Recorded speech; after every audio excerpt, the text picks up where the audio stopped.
말씀을 들었어요. 근데 온돌이 아무래도 이제 전통 한옥 쪽에서 비롯된 것이다 보니까 이제 그 얘기를 좀 관련돼서 좀 해줬으면 하는 그 코디네이터 선생님이 말씀하셔서 그러면 제가 할 수 있는 분야는 전통 한옥에서 그 온돌이라든지 또는 뭐 전체적으로 봤을 때 온돌 외에 환경 친화적인 요소들이 있는데 그런 내용들을 좀 정리를 해서 좀 말씀을 드리겠다 이렇게 말씀을 드렸어요. 그래서 관심이 있을지 어쩔지 잘 모르겠지만 제가 아는 한도 내에서 여러분들한테 좀 말씀을 좀 드리고자 합니다. 보시는 이 마을은 그 순천에 있습니다. 순천의 나간읍성입니다. 나간읍성인데 보시면은 거기 뺑 둘러져 있고 이 영역 안에 마을이 자리 잡고 있습니다. 그래서 여기 지금 요 터가 관아와 객사가 있던 터고 그 앞으로 이렇게 길이 쭉 나 있고 그리고 이제 주변에 이제 그 마을 안에 이제 이렇게 한옥들이 모여 있는데 주로 초가집으로 되어 있습니다. 그러니까 옛날 모습을 그대로 간직하고 있어서 순천에 있는데 전라남도 순천 쪽에 있습니다. 그래서 혹시 요즘에 순천에는 순천만 많이들 가시는데 혹시 가실 기회가 되시면은 요 나간읍성하고 나간읍성 주변에 이제 뭐 송광사나 뭐 서남사 요즘 뭐 제일 좋을 때인데 그쪽에 가보시게 되면 나간읍성에 대해서 보실 기회가 될 거예요. 그래서 한번 한 바퀴 뺑 돌면은 점심 먹고 산책하기도 좋고 괜찮습니다. 그래서 한번 한옥을 얘기하게 되면 이렇게 그 모습, 그러니까 특히 이제 초가집 같은 경우에서 이제 초가집 지붕 같은 얘기를 많이 하죠. 초가집 지붕이라고 하는 그 능선이라고 하는 것이 이제 대체로 뒷동산에 있는 그 능선하고 이제 잘 어울릴 수 있게끔. 그래서 이제 우리나라 건축을 얘기를 할 때 되게 이제 우리나라 건축은 굉장히 그 자연 친화적이다라는 얘기를 많이 합니다. 자연 친화적인 것이 그러면 우리나라만의 특성이냐면 사실 또 그렇지는 않아요. 그러니까 어느 나라건 간에 그 자연 친화적이다라고 하는 거는 보편적인 특성인 것 같습니다. 그러니까 우리나라만 자연적인 그 지세와 뭐 잘 어울리고 그러진 않고 전 세계의 모든 건축물들은 사실 그 나라의 지형과 자연에 잘 어울리게끔 만들어져 있습니다. 그래서 제가 이제 미리 말씀을 드리고자 이렇게 말씀을 드리는 거는 환경 친화적이다라고 하는 말 자체도 사실은 우리나라 건축만의 특성은 아니라고 생각이 돼요. 그래서 전 세계적으로 봤을 때 그 나라의 토속적인 건축물, 뭐 예를 들어서 뭐 콘크리트로 지어진 뭐 이런 건물들이 아니라 그 나라의 어떻게 보면 서민들이 살고 있는 집이라든지 그런 마을들은 어느 나라건 간에 다 그 나라의 자연과 잘 어울리고 그 나라의 자연과 잘 친화적인 그런 모습을 갖고 있다라고 하는 걸 전제로 하고 여러분들이 말씀을 좀 들었으면 하는 생각이 듭니다. 그래서 그거는 우리나라만의 특징이 아니다라고 하는 걸 좀 말씀을 좀 드리고 싶고요. 그래서 여기 지금 환경 친화적이라는 표현을 좀 써놨습니다. 그래서 우리나라의 지역적 기후 특성이 굉장히 교과서적인 얘기인데, 그 지금 밑에 환경 친화적 관점에서 본 한옥이라고 되어 있는 이 표현 중에서 제가 5가지 관점으로 해서 여러분들한테 말씀을 드리고자 해요. 그래서 하나는 재료라고 하는 측면에서, 그리고 또 하나는 건물의 입지, 그러니까 집이 자리를 잡고 있는 모습과 그 다음에 배치에 대한 얘기. 특히 이제 우리나라의 경우에서 이제 풍수 사상이라고 하는 것이 있어서 풍수 지리적인 거죠. 사상이라기보다는 지리적인 내용인데 그 풍수 사랑의 내용. 그다음에 자연환경 조절 시스템이라고 하는 것은 우리나라 건축에서 좀 볼 수 있는 부분들인데 요 내용은 이제 그 실질적인 내용들을 좀 보면서 제가 설명을 드리고자 하고요. 그다음에 지역적 특성을 반영하고 있다 해서 이거는 지금 말씀드렸던 각 지역의 어느 곳에서나 사실 우리나라도 조그만 나라긴 하지만은 뭐 제주도도 다르고 울릉도도 다르고 또 저쪽 뭐 북한의 뭐 중강진 지역이라든지 함경도 지역이라든지 평안도 지역이라든지 이런 지역들은 각각 우리나라의 각 지역적 특성들이 다 있거든요, 사실은. 그래서 그런 지역적 특성에 대해서 한옥이라고 하는 것이 하나의 틀만 갖고 있지 않고 굉장히 다양한 모습들을 보여주고 있다라고 하는데 그런 모습들을 제가 좀 설명을 좀 드리고자 하고 그다음에 생활 측면에서 바라보는 한옥이라고 해서 건축, 의례, 가신신앙 요 5가지 정도에 대해서 요 마지막에 있는 건 사실 환경 친화적인 내용이라기보다는 이제 우리나라 한옥에 대한 얘기라고 할 수가 있겠는데요. 그리고 5가지 관점에 대해서 말씀드리고자 합니다. 지금 보시는 것이 이제 역시 이제 우리나라 그 한옥이라기보다 지금 보시는 모습들은 전부 다 그 초가들이죠. 그러니까 상류 계층이라기보다는 서민들의 집들입니다. 옛날 사람들이 살아가는 아주 일반 서민들이 살아가는 그런 모습들인데 대체로 저런 모습들을 굉장히 오랫동안 간직하고 살았었죠. 사실은 70년대 초반 정도까지는 우리나라 어느 곳을 가더라도 저런 모습을 하고 있었고 아마 여기 어르신분들 계시는데 저런 집에 살았던 분들도 계실 것 같은 생각도 듭니다. 대체로 저렇게 그 초가집들이 모여 있는 마을들이 있고 물론 이제 그 초가집 중에는 이제 일부 이제 그 양반 주택이라고 해가 구성은 기와집이 얹어져 있는 그리고 특히 이제 그 뭐 하회 마을이나 양동 마을처럼 기와집 위주로 되어 있는 그런 반촌들도 있었습니다. 양반들 모여 사는. 그렇지만 대부분의 마을들은 저렇게 초가로 되어 있었다가 70년대 새마을 운동이 이루어지면서 전부 다 이제 지붕을 다 바꾸게 슬레이트 지붕으로 바꾸거나 뭐 이제 블록으로 집을 바꾸거나 하는 바람에 이제 저런 모습들을 이제 다 잃어버리게 됐습니다. 사실은 우리의 모습을 사실 잃어버린 부분들이 있는 거죠. 물론 이제 저 모습이 계속 지금까지 유지됐었을 거라고 생각하지는 않습니다만 너무 이제 한꺼번에 이제 많은 것들을 잃어버리다 보니까 이제 우리가 우리의 것들을 볼 수 있는 기회가 좀 많지 않았던 것 같습니다. 그래서 다시 한번 되짚어보는 시간이 될 것 같은데요. 아까 말씀드렸듯이 이 모습은 사실은 우리나라는 아니죠. 우리나라는 아니고 중국이나 뭐 터키나 이쪽입니다. 그래서 보면은 이 지역에 맞는 그러니까 아까 말씀드렸듯이 지금 이런 집은 우리나라 자연에는 맞지 않는 집입니다. 우리나라 자연에 맞지는 않지만 그 지역에는 맞는 집인 거죠. 그래서 땅을 좀 파고 거기서 서늘하게 이제 지내기 위해서 굉장히 햇볕이 따사로운 지역이게 되겠죠. 그래서 건조하고 그러다 보니까 이제 저렇게 땅을 파고 굴을 파서 생활하는 그 집은 우리의 관점으로 봐서 굉장히 습하고 아주 못 살 것 같은 그런 느낌이지만 사실은 그 지역에 가장 잘 어울리는 집이라는 거죠. 에스키모의 이글루도 마찬가지입니다. 지금 여기 보시게 되는 네 가지 유형의 집들이 보이게 되면은 저 에스키모의 이글루도 그렇고 저 산간 지역에 있는 집들도 그렇고 그다음에 저 좀 동그랗게 되어 있는 것은 중국에 있는 토루라고 하는 겁니다. 그래서 토루라고 해서 저기 그 상해에 있는 저 그쪽 밑에 쪽에 가게 되면은 저것도 이제 세계문화유산으로 되어 있는 곳인데 저 토루라고 하는 것도 있고 우리가 보기에는 저런 집들은 좀 이상해 보입니다. 그리고 또 저 오른쪽 아래에 있는 보게 되면 저건 지금 바위 아래다가 집을 짓고서 살았던 뭐 미국의 이제 인디언들의 집입니다. 사실은. 그래서 저런 것들을 보게 되면은 그 지역에는 가장 잘 어울리는 집들입니다. 사실은. 우리가 봤을 때는 저 바위 밑에 무슨 집을 짓고 살면 굉장히 안 좋을 것 같지만 저기는 그 위에다 집을 짓고 살 수는 없었기 때문에 오히려 저렇게 바위 밑에다 집을 짓고 그다음에 또 토루 같은 경우는 뭐 방어적인 성격이 강합니다. 그러니까 외부의 침입을 좀 막기도 하고 그런 그 지역에 가장 잘 맞는 재료 그 지역에서 나는 재료입니다. 그러니까 그 지역에서 쉽게 구할 수 있는 재료를 가지고 집을 만들었던 거죠. 그것이 그 나라의 토속적인 그리고 또 그 나라의 맞는 자연적인 지형과 또는 자연적인 조건에 맞는 그런 집들을 만들어냈던 거죠. 그러니까 우리나라 건축의 특성이 뭐냐라고 해서 자연과 잘 어울린다라고 하는 말은 사실은 우리나라만의 얘기는 아니고 자연과 잘 어울린다는 말은 전 세계의 모든 건축은 사실은 그 지역의 자연과 가장 잘 어울리는 집들을 짓고 살고 있다라는 얘기죠. 그러면 우리나라 건축의 특징이 뭐냐? 나중에 말씀드리겠습니다.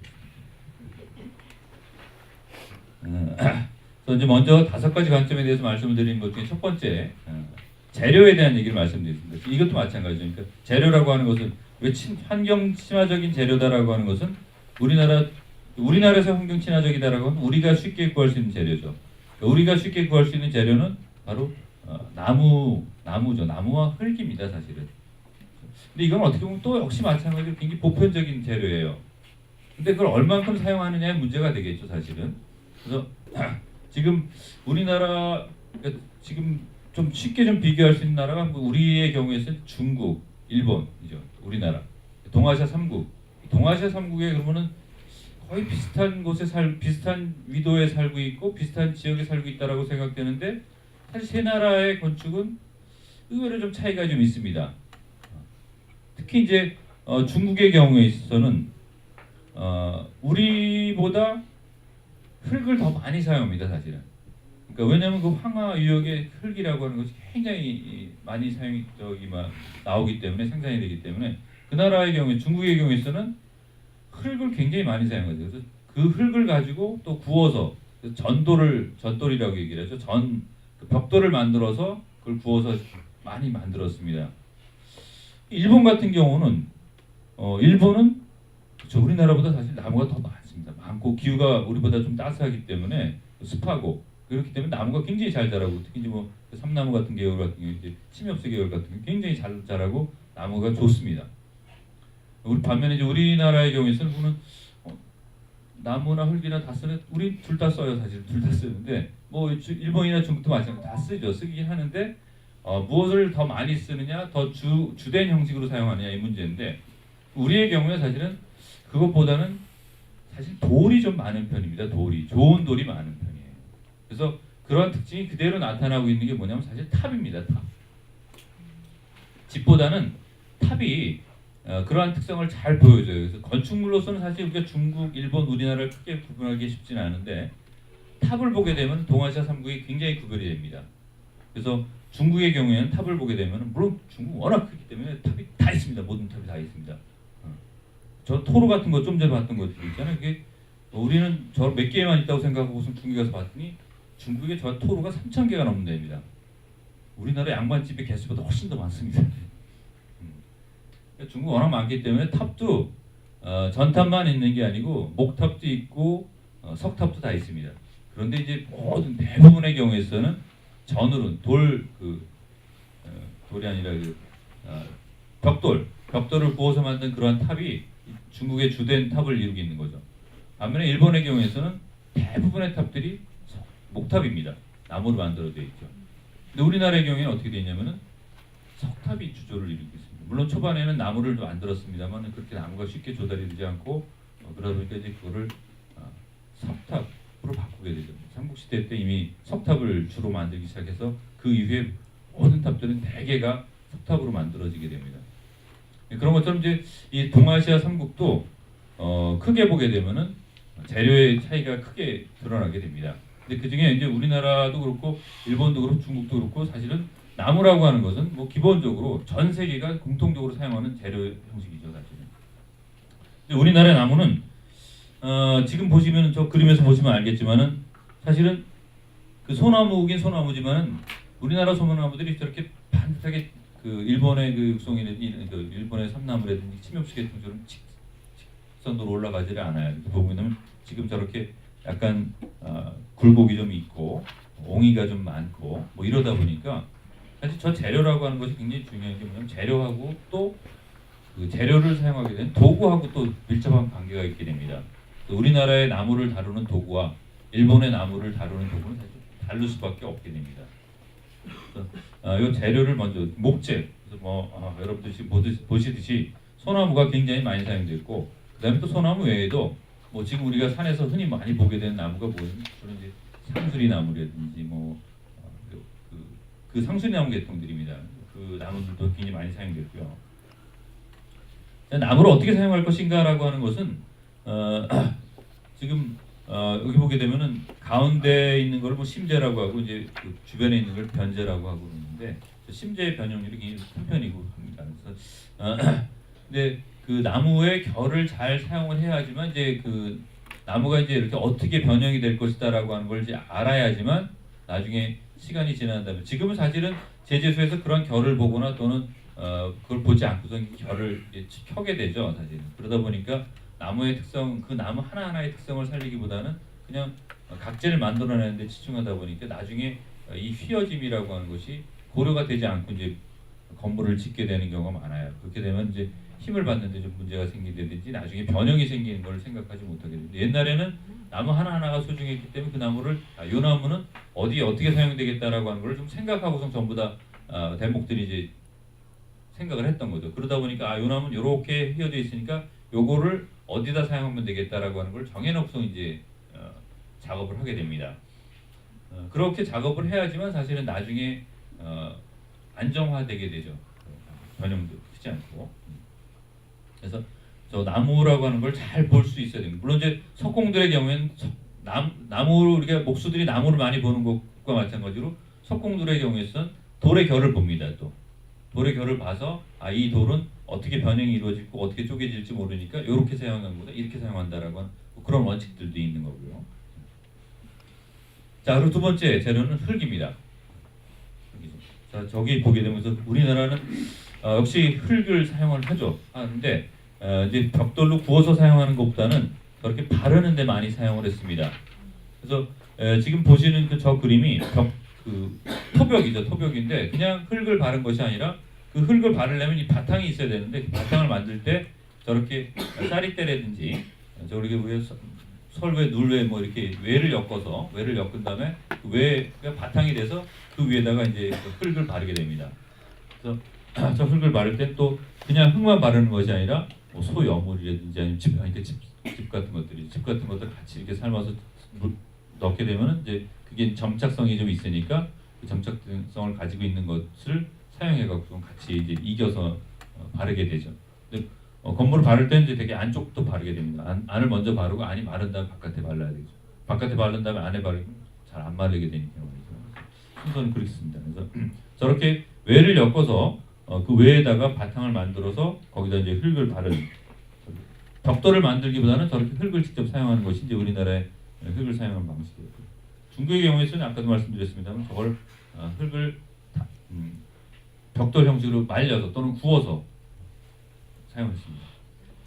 그래서 중국의 경우에 이제 그렇게 해서 전도를 많이 사용했는데 지금 우리나라 지금 그 전도를 사용했던 것이 대표적인 것이죠. 아래 있는 저 화성입니다. 그 수원성이죠. 수원성은 저렇게 전도를 가지고 만들었어요. 그러니까 우리나라의 그 성이 유명한 성이 뭐냐면 석성입니다. 돌로 만든 성이 우리나라가 굉장히 유명하죠. 아까도 말씀드렸지만 우리나라는 돌을 참 잘 다뤘어요. 그래서 우리가 돌을 잘 다룬 거는 특히 그래서 성을 쌓을 때 석성을 많이 쌓았는데 특히 이제 고구려에서 그 석성을 많이 쌓았고 그 고구려에서 석성을 만들었던 기술 같은 것들이 일본으로 전해지게 됩니다.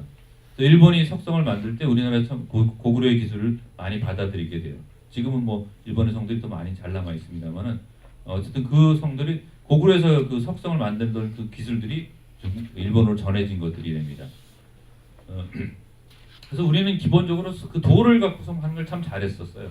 그래서 돌 갖고 한 것 중에 제일 아주 유명한 것 중에 뭐가 있냐면 다보탑이 화강암을 갖고 하는 거예요. 그래서 그 다보탑은 아마 여러분들이 아마 전 세계 굉장히 어디 나가서 굉장히 자랑스럽게 얘기를 했답니다.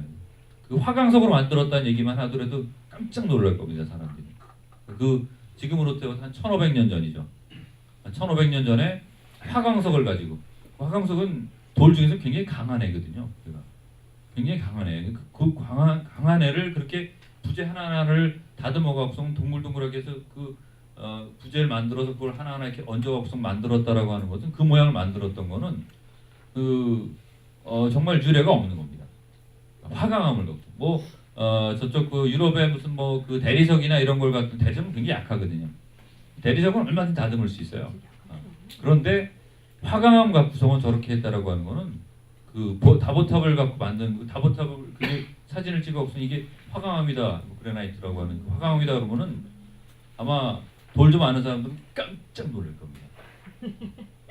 1500년 전에 화강암을 가지고 우리는 저 정도 했다. 그러면은 뭐 이건 얘기가 끝나는 겁니다, 사실. 그런데 그렇게 돌을 잘 다루던 우리에게 돌을 다루는 건 좋은데 석성을 쌓는 건 좋은데 석성을 쌓아놓고 나서 보수하게 되면 굉장히 힘들었던 거예요. 보수가 잘 안 되는 거죠. 그러다 보니까 조선시대 때 이제 우리가 이제 돌도 구하기 힘들어지고 나무도 구하기 힘들어지는 그러한 상황이 됐을 때 정조 때였었죠. 그러니까 정조 대왕이 이제 그 중국에 가서 보니까 중국을 이제 연경을 가서 이렇게 보다 보니까 걔네들은 중국은 전부 다 저렇게 전돌로 해갖고 모든 걸 만들거든요. 근데 그거는 이제 부분적으로 교체가 쉬운 거예요. 빼서 어디가 상했으면 그만큼 그걸 갖다 끼우면 되고. 그러니까 전돌 저렇게 벽돌로 쌓아서 만들었을 때 굉장히 장점이 많았던 거죠. 특히 이제 유지보수, 메인터넌스죠. 유지보수가 쉬웠다라고 하는 측면에서 저 전돌을 가지고서 뭔가를 만들 수 있다면은 좋겠구나라고 하는 것이 그래서 실용주의적인 측면에서 봤을 때 저 전돌로 만든 것이 굉장히 좋겠다라고 해서 저 전돌을 받아들였습니다. 그리고 나서 근데 사실 전돌은 좋은 흙이 있어야 되고 또 그 가마를 만들어야 돼요. 가마를 만들어 전돌을 구워야 되잖아요. 나무가 있어야 되고 결국 가마를 만들었다는 얘기는 불을 떼서 이제 그걸 만들어야 되니까 또 나무도 있어야 되고 하니까 사실 그 전돌을 갖고서 만드는 것도 굉장히 정성이 필요했던 거죠. 그 이유는 사실 쉽게 되지는 않습니다. 저 위에 있는 그림은 무령왕릉이에요. 무령왕릉. 그래서 공주에 있는 무령왕입니다. 전 중국의 영향을 받아서 전 중국의 영향을 받아가서 저 전돌로 무덤을 만들었었어요 그 당시에. 굉장히 저것이 이제 중국의 영향을 받는 굉장히 우리가 이제 그 영향 관계에서 중국의 영향을 받은 거다라는 얘기를 하게 됩니다. 그래서 많지는 않지만 어쨌든 우리에게 전돌을 만든 그런 그 건물도 있었고 했다는 거죠. 그리고 이제 흙을 또 사용할 수 있는 건 바로 저 기와죠, 기와. 기와라고 하는 것도 흙이죠. 흙으로 만든 거죠. 그러니까 우리가 벽, 그러니까 재료 중에서 이제 기둥, 나무나 이런 그 골조를 만들 때는 나무, 아까 제일 처음에 했던 나무라고 하는 걸 사용하고 그 사이에 간벽을 메울 때는 아까 잔가지를 이렇게 해서 외를 엮어서 벽을 만들고 흙을 발랐던 거죠. 그럼 흙이라고 하는 것은 어디 사용되냐면 벽, 그다음에 지붕, 그렇죠? 거기에 사용이 됐던 거죠. 기와라고 하는 것은 사실 그 흙을 구워서 만든 거죠. 저거는 또 우리나라뿐이 아니라 사실 뭐 유럽에도 저렇게 테라코타라고 해서 흙을 가지고 구워서 벽돌 기와를 만들었었죠. 근데 이제 암키와 수키와 이렇게 해갖고 이제 다양한 기와를 만들어서 했던 것이고, 그리고 이제 흙을 사용했던 것 중에서 이제 우리가 이제 아시아에서 좀 자랑할 만한 것은 사실 도자기입니다. 도자기라고 하는 것이 굉장히 하이테크예요. 그러니까 우리가 생각할 때 지금 별거 아니라고 생각하지만 그 도자기를 굽기 위해서는 1000도가 넘는 온도를 만들어야 됩니다. 가마에서. 그리고 그렇게 만들어진 흙을 가지고 1000도를 넘게 만들면 흙이 완전히 성질이 변하거든요.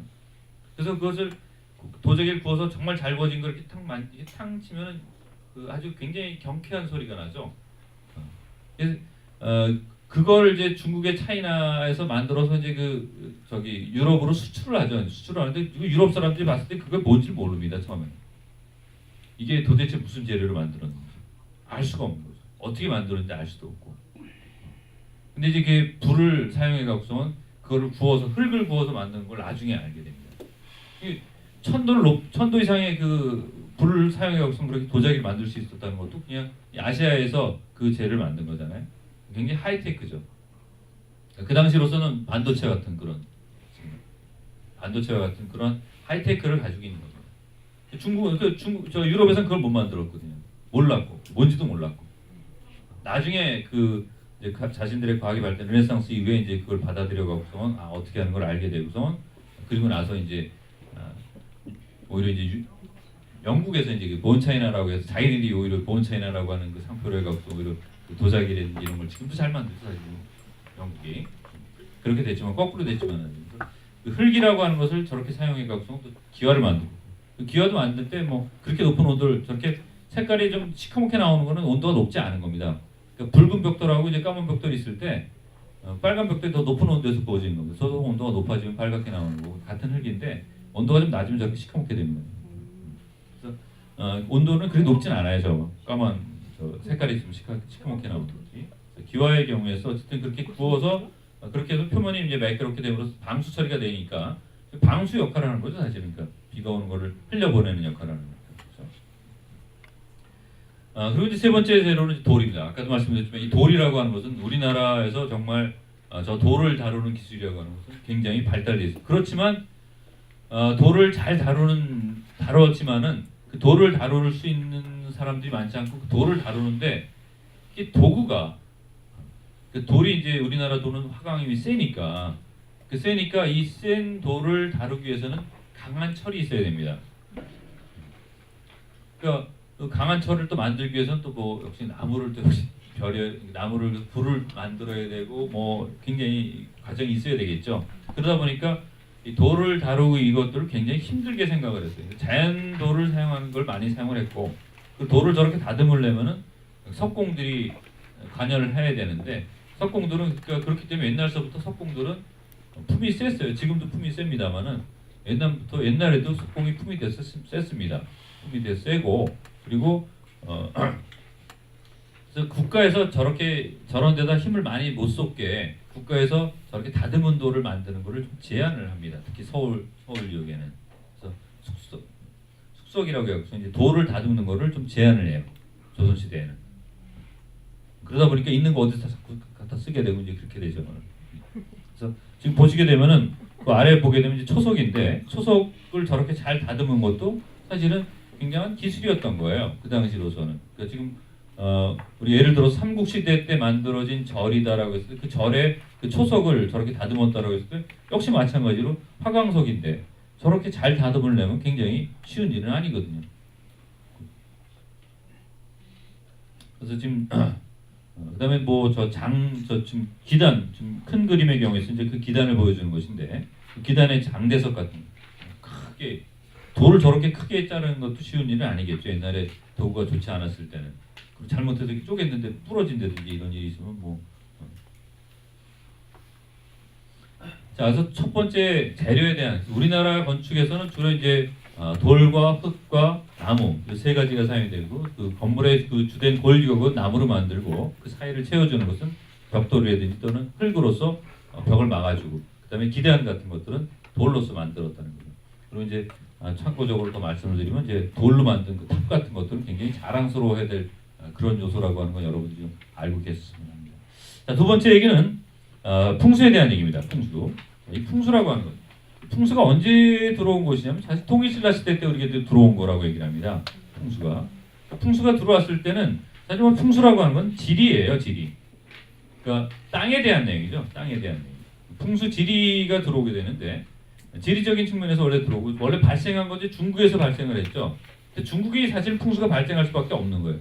사실은 우리나라는 풍수가 필요 없는 나라 중에 하나입니다. 이제 풍수라고 하는 것의 가장 기본적인 내용은 뭐냐면 그 형식적으로 보게 되면은 배산임수죠. 그러니까 쉽게 얘기해서 등에다가 산을 등지고 물을 이렇게 앞에서 얻을 수 있는. 그건 무슨 얘기냐면은 바람을 좀 막아주고 그다음 그 기가 이렇게 마을에 이렇게 있고 그래서 그것이 이렇게 기가 흐름이 잘 모이지도 않고 잘 확 흩어지지도 않고 모여서 그냥 없어지지도 않고 이것도 아니고 그러니까 잘 들어왔다가 잘 머물다가 잘 나가게끔 만들어주는 그 기의 흐름이 사실은 풍수의 중요한 내용 중인데 그러니까 그 풍수라고 하는 것은 우리에게 있어서 굉장히 어떻게 보면 우리나라 마을들은 다 풍수에 맞아요. 사실 배산임수가 아닌 데가 없습니다. 어디다 그냥 집을 지면 다 그냥 다 배산임수예요.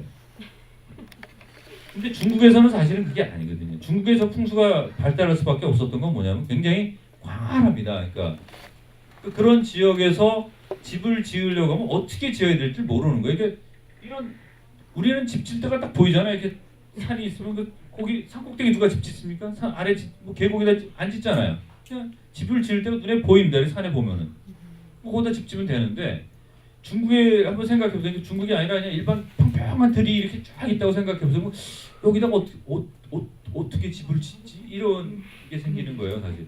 그리고 거기다 겨울이 되면 굉장히 찬바람이 불어오죠. 물은 또 어디서 구해야 될지 살아가는 게 굉장히 중요한 물이고. 근데 우리는 사실 그렇잖아요. 그러니까 뭐 산이 있고 물은 다 흘러요. 네. 계곡이 다 있잖아요. 산이 나지막한 산들이 다 있으니까. 그러니까 사실 우리나라에는 사실 풍수라고 하는 것이 그렇게 필요하지 않은 나라예요, 사실. 근데 중국이나 이렇게 큰 땅덩어리가 있고 넓은 대지가 있는 나라들은 사실은 내가 살 집을 어떻게 꾸며야 될지가 사실은 굉장히 그러니까 걔네들은 이렇게 담장을 이렇게 크게 쳐서 담장을 네모 반듯하게 쳐놓고 그 안에서 시작을 하게 되죠. 그래서 중국이나 뭐 미국도 마찬가지입니다. 그래서 그러니까 사실은 이 풍수가 영어로 번역하면 뭐냐면 뭐 풍수라고 된 번역을 하기도 합니다만 사실은 풍수에 가까운 개념을 갖고 있는 게 뭐냐면 랜드스케이프예요. 조경이죠, 조경. 랜드스케이프. 그러니까 땅의 형상이죠. 그러니까 랜드스케이프라고 하는 건 이제 땅의 형상에 대한 그 조경이 우리가 이제 번역을 할 땐 조경학이라고 번역을 합니다만은 그 땅의 형상을 보는 게 사실 랜드스케이프입니다.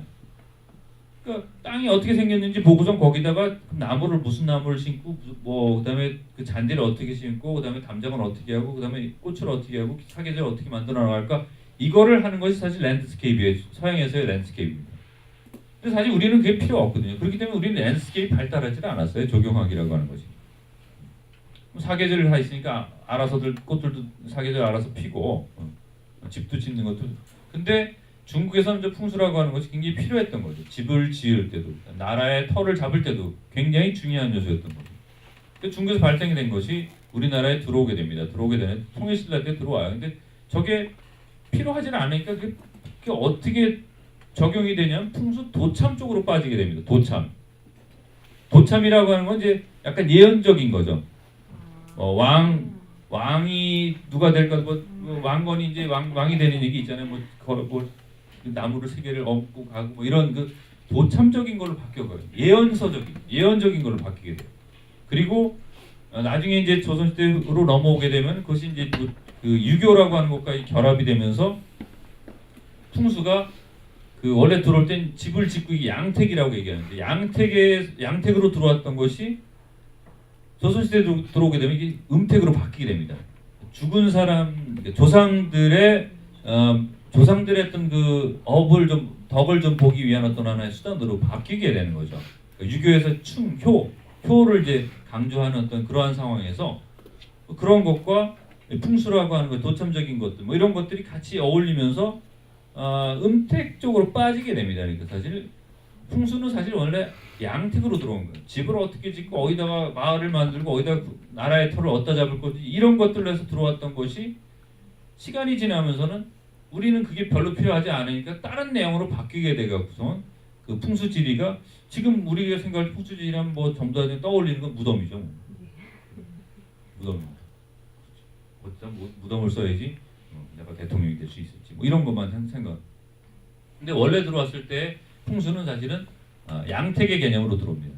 집을 어떻게 짓고 마을을 어떻게 만들고. 근데 이 풍수에서 얘기하는 그 명당이라고 하는 것이 있죠. 명당.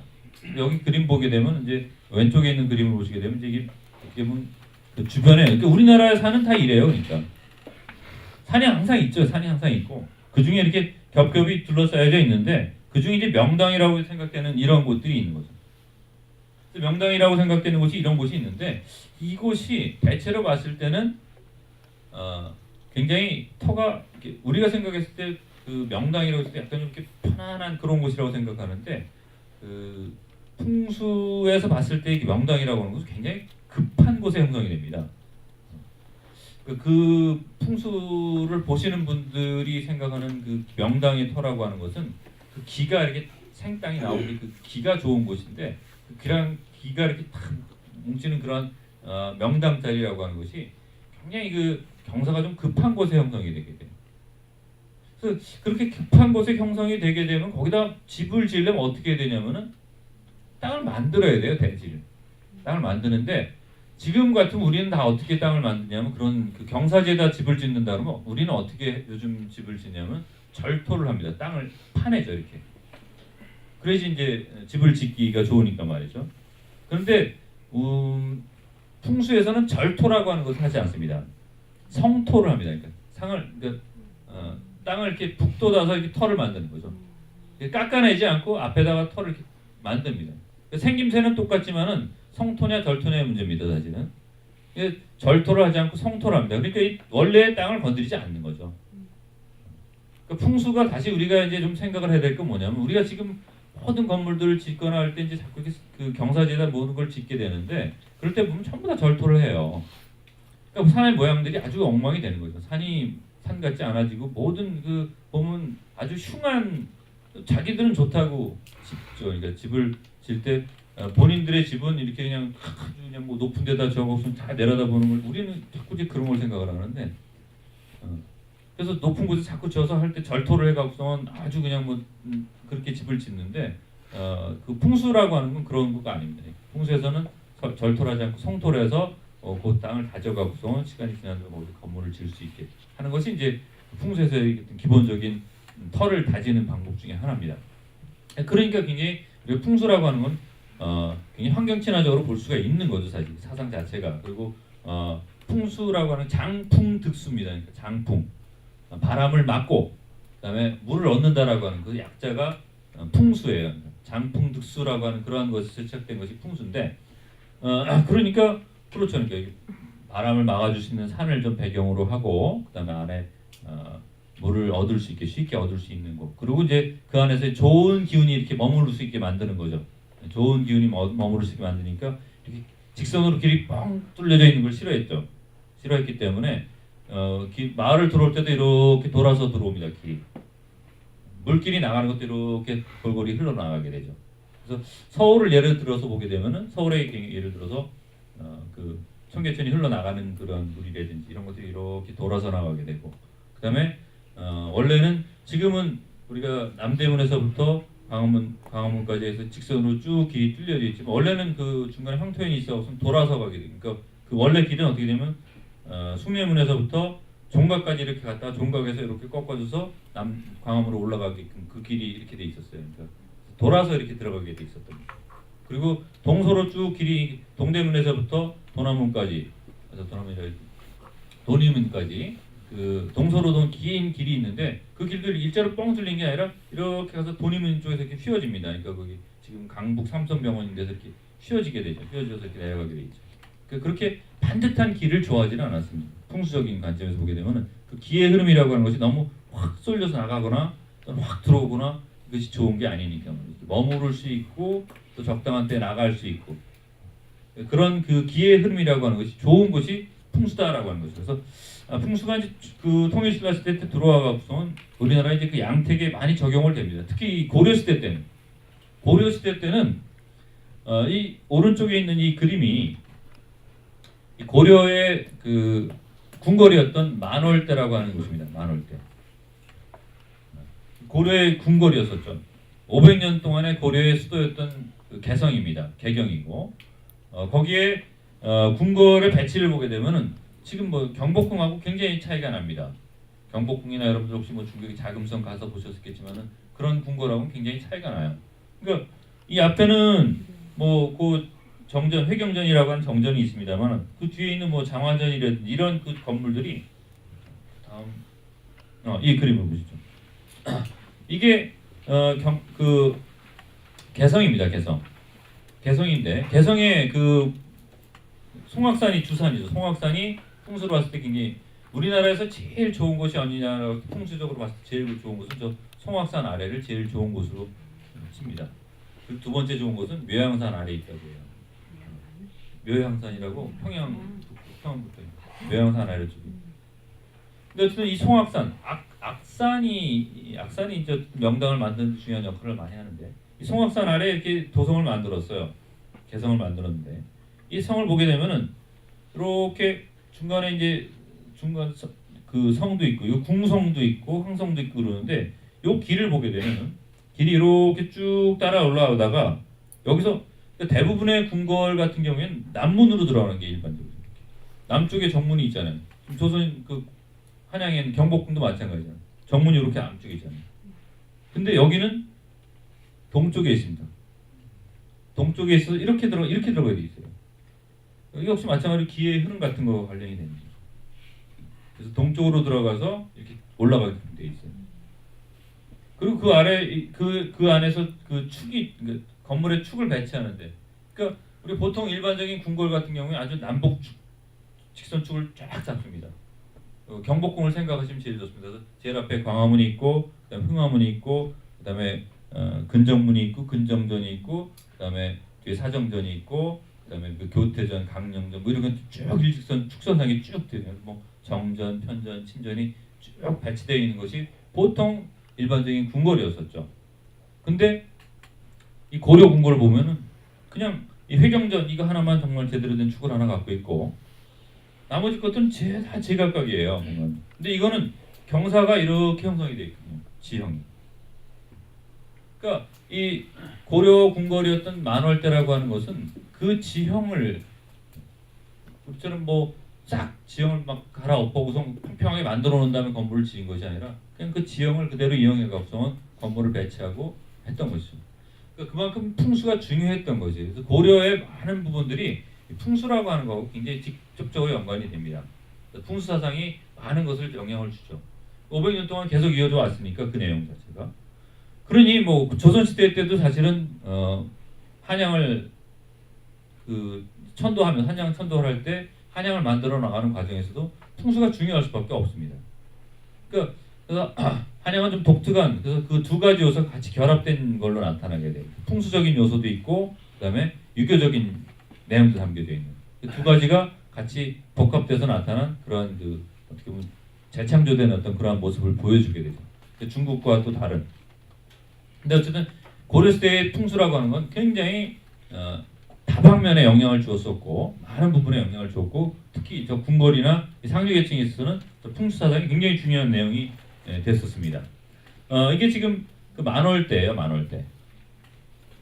만월대인데 이게 석축을 아까 만들었다고 그랬죠. 이게 명당터에다가 건물을 지어야 되는데 회경전을 만들어야 되는데 그 회경전이 이 회경전을 올라가기 위해서는 이 대를 올라가야 됩니다. 이게 만월대입니다. 그래서 여기를 올라가야 되는 거예요. 그러니까 여기를 올라가려면 말 타고 못 올라가잖아요. 사람이 무조건 다 내려야 되는 거고 그러니까 외국에 어떤 신하가 오더라도 외국에 어떤 사신이 오더라도 이 아래서는 말을 내려야 되고 거기서 걸어 올라가갖고 여기에 큰 문이 있었습니다. 이런 문이 있었던 거죠. 이 문이 있었다고 생각해 보세요. 굉장히 이것만 해도 굉장히 위압을 느끼는데 거기 문이 딱 있고 그러니까 고려라고 하는 나라는 우리나라 이렇게 역사의 흐름에 있어서 굉장히 독창적인 국가 중에 하나입니다. 그리고 굉장히 자주적인 모습을 가지고 있었던 국가입니다. 물론 이제 뭐 거란이나 이제 그 무신 정권이 위에 몽고가 침입하고 이런 과정에서 힘이 너무 많이 빠져가고서 결국 이제 원나라의 이제 부마국으로서 전락을 하게 됩니다만은 짧은 기간이었지만은 어쨌든 독자적인 연호를 사용했고 우리나라가 독자적인 연호를 사용했던 거는 물론 이제 그 대한제국기에 잠깐 뭐 사용을 했습니다만은 고려 시대 때만큼 자주적이었던 시기는 사실 없다라고 생각이 들어요. 고려는 굉장히 독자적인 모습을 가지고 굉장히 자주적인 역할을 했던 그런 모습이었습니다. 이 시기만 하더라도 그러니까 만월 때에 외국 사신들이나 또는 뭐 신하들이 여기 올라가면서 고개를 숙일 수밖에 없고 땅을 위험하잖아. 경사가 져 있으니까 이게 내려올 때 생각해보게 이러고 내려오지 못하잖아요. 조심스럽게 내려와야 되고 그만큼 이 앞에서는 위험을 갖출 수가 없는 그러니까 왕 앞에 함부로 할 수 없는 그런 모습을 보였던 거죠. 그래서 이게 이 만월 때의 모습, 저 뒤에 보이는 모습이 그 송악산입니다. 악산이죠, 악산.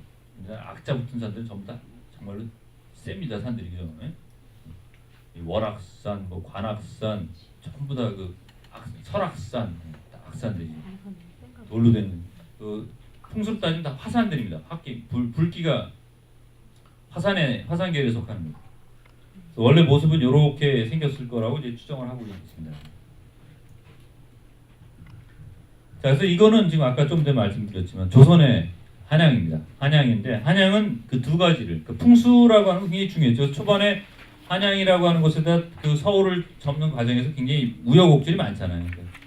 1392년도에 그 태조 이성계가 개국을 하죠. 조선을 개국을 1392년입니다. 1392년도에 개국하고 한양으로 천당은 1394년이에요.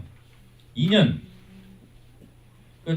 개국하자마자 한양으로 오진 않았잖아요. 그 처음에 개국을 해갖고서 왕으로 등극한 것은 개성의 수창궁이었습니다. 개성에서 왕으로 등극을 하고 그 다음에 서울을 한양으로 옮기게 됩니다. 근데 그 2년 만에 1392년도에 개국하고 1394년도에 옮기잖아요. 근데 그 과정에도 사실은 우여곡절이 있잖아요. 뭐 계룡산 아래로 옮기자, 또는 뭐 서울에서도 연희동 쪽으로 하자, 아니면 뭐 똑같이 지금 같은 곳에 하지만은 뭐 주산을 백악산으로 하자, 아니면은 뭐 인왕산으로 하자, 뭐 이런 논의가 굉장히 많아요. 많고 이런 얘기가 있는데 그런 과정도 거쳐갖고 한 2년 만에 수도를 옮기게 됩니다. 혹시 여러분들 혹시 세종시 같은데 혹시 가보신 분이 있을지 모르겠지만 지금도 사실 세종시가 개발 중이고 막 흙먼지 날리고 있거든요. 지금 굉장히 발달된 이런 사회에 사는데도 수도를 지금 뭐 몇 년 지금 거의 행정 수도로 옮긴 지가 지금 몇 년 됐는데도 불구하고 아직까지 세팅이 안 돼 갖고선 그러고 있으니 이 시대에 1392년에 개국해서 1394년에 수도로 옮기는데 궁궐이나 제대로 졌겠습니까? 그러니까 굉장히 어수선했던 거예요. 굉장히 어수선했기 때문에 왕자의 난도 발생하고 뭐 이제 이러면서 그러다 보니까 정종이 또 2대 왕이었던 정종이 올라가잖아요. 다시 개성으로 갑니다. 또 서울에 못 쓰기 한양이 못 쓰니까 개성으로 돌아갑니다. 다시 천도를 해요. 그러다가 태종이 왕이 되고 나서 다시 또 천도를 한양으로 다시 돌아오게 됩니다. 왔다 갔다 이렇게 과정을 거치게 되죠. 그러면서 이 한양을 만들어 놨는데 초창기에는 궁궐 몇 개 하고 경복궁하고 이제 태종이 이제 오면서는 창덕궁을 지어서 옵니다. 경복궁 짓고 창덕궁 짓고 그리고서 오게 되는데 그러니까 종묘 사직이 먼저 옮겨오죠. 그러니까 종묘하고 사직이 먼저 오는데 종묘 사직 먼저 오고 그다음에 궁궐 짓고 성곽 외에 대강 뭐 쌓고 그다음에 남문 뭐 몇 개 만들어 놓고 그리고서 이사 오는 거예요. 이게 굉장히 여기 황량한 지역이었습니다. 그러다 보니까 이제 그런 것들을 가리기 위해서 이 큰 길가에다가 행랑을 막 짓습니다. 행랑이라고 하는 것이 이제 그 아케이드죠. 그러니까 지금으로 따지면 행랑을 쫙 지어서 그러면 안쪽이 안 보이잖아요. 큰 길가에다 행랑을 쫙 지어서 그런 것들을 좀 가리게 됩니다. 썰렁한 모습을 좀 가려야죠. 그래서 나중에 시간이 지나면서 이제 점점 사람들이 많이 살게 되기 시작하고 그러면서 이제 이 모습을 갖추게 되는데 어쨌든 이 한양이라고 하는 것은 풍수가 굉장히 중요한 요소가 됩니다. 처음에 자리 잡을 땐 풍수가 굉장히 중요합니다. 그 풍수가 중요했고 근데 그 풍수가 중요했던 철을 잡고 나서부터는 중요한 거는 그 다음에 유교죠. 왜냐하면 조선의 어떤 개국 이념은 유교였으니까 말이죠. 그 유교라고 하는 것을 여기다 구현하기 위해서 굉장히 많은 것들을 하게 되죠. 그래서 문의 이름부터 먼저 인, 의, 예, 지, 신이라고 하는 그런 네 가지 그 오행과 관련된 인, 흥인지문, 의, 돈이문, 뭐 예, 숙리문, 뭐 지, 숙종인데 지는 빠졌고 사실. 그다음에 신은 이제 보신각종이니 신. 그래서 인의, 예지, 신이라고 하는 그 유교의 어떤 다섯 가지 정신이라든지 또는 뭐 그 궁궐의 어떤 그 전각의 이름이라든지 그 정도적인 굉장히 큰 역할을 하죠. 그래서 유교적인 내용들. 하지만 또 그 풍수적인 내용도 계속 관련이 됩니다. 이 경복궁이라고 하는 것이 터가 세고 이 관악산이 이제 쭉 보이는데 이 관악산이 터가 세니까 이 화기가 계속 영향을 미치게 되니까 그걸 좀 어떻게 다스려 보려고 뭐 해태상도 만들고 그리고 뭐 물길도 좀 여기 숭례문 남쪽에다가 연못도 파서 이제 물도 좀 담아 보기도 하고 뭐 여러 가지 일을 합니다. 근데 어쨌든 그 화기를 막기는 쉽지 않았던 것 같아요. 그래서 거기서 경복궁을 싫어했습니다. 왕들이 거기서 경복궁에 지내는 걸 싫어했었어요. 그래서 창덕궁에 오히려 많이 지고 그다음에 여기 서궐이라고 하는 서궐 그 숭정 경희궁 같은 경희궁 그다음에 창덕궁에 오히려 왕들이 많았고 경복궁에서는 왕들이 실제로 거주한 기간은 많지 않습니다.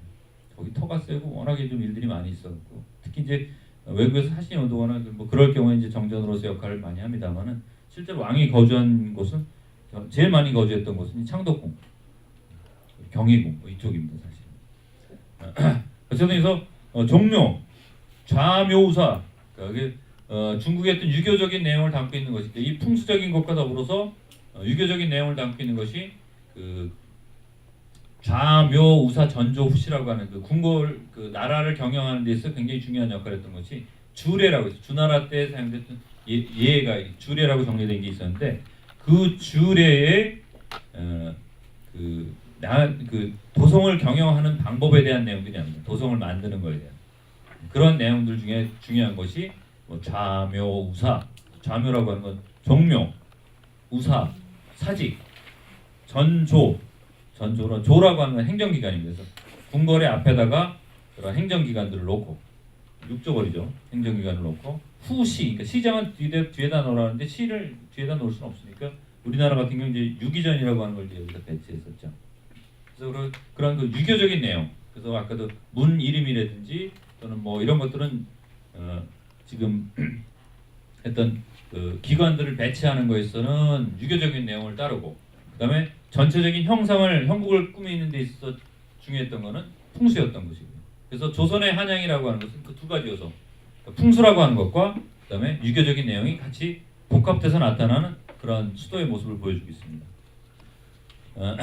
일반 민가에서의 풍수 같은 경우에서 굉장히 중요한 역할을 했었죠. 그래서 여기가 지금 요 위에 있는 보시는 모습은 그 양동마을입니다. 양동마을.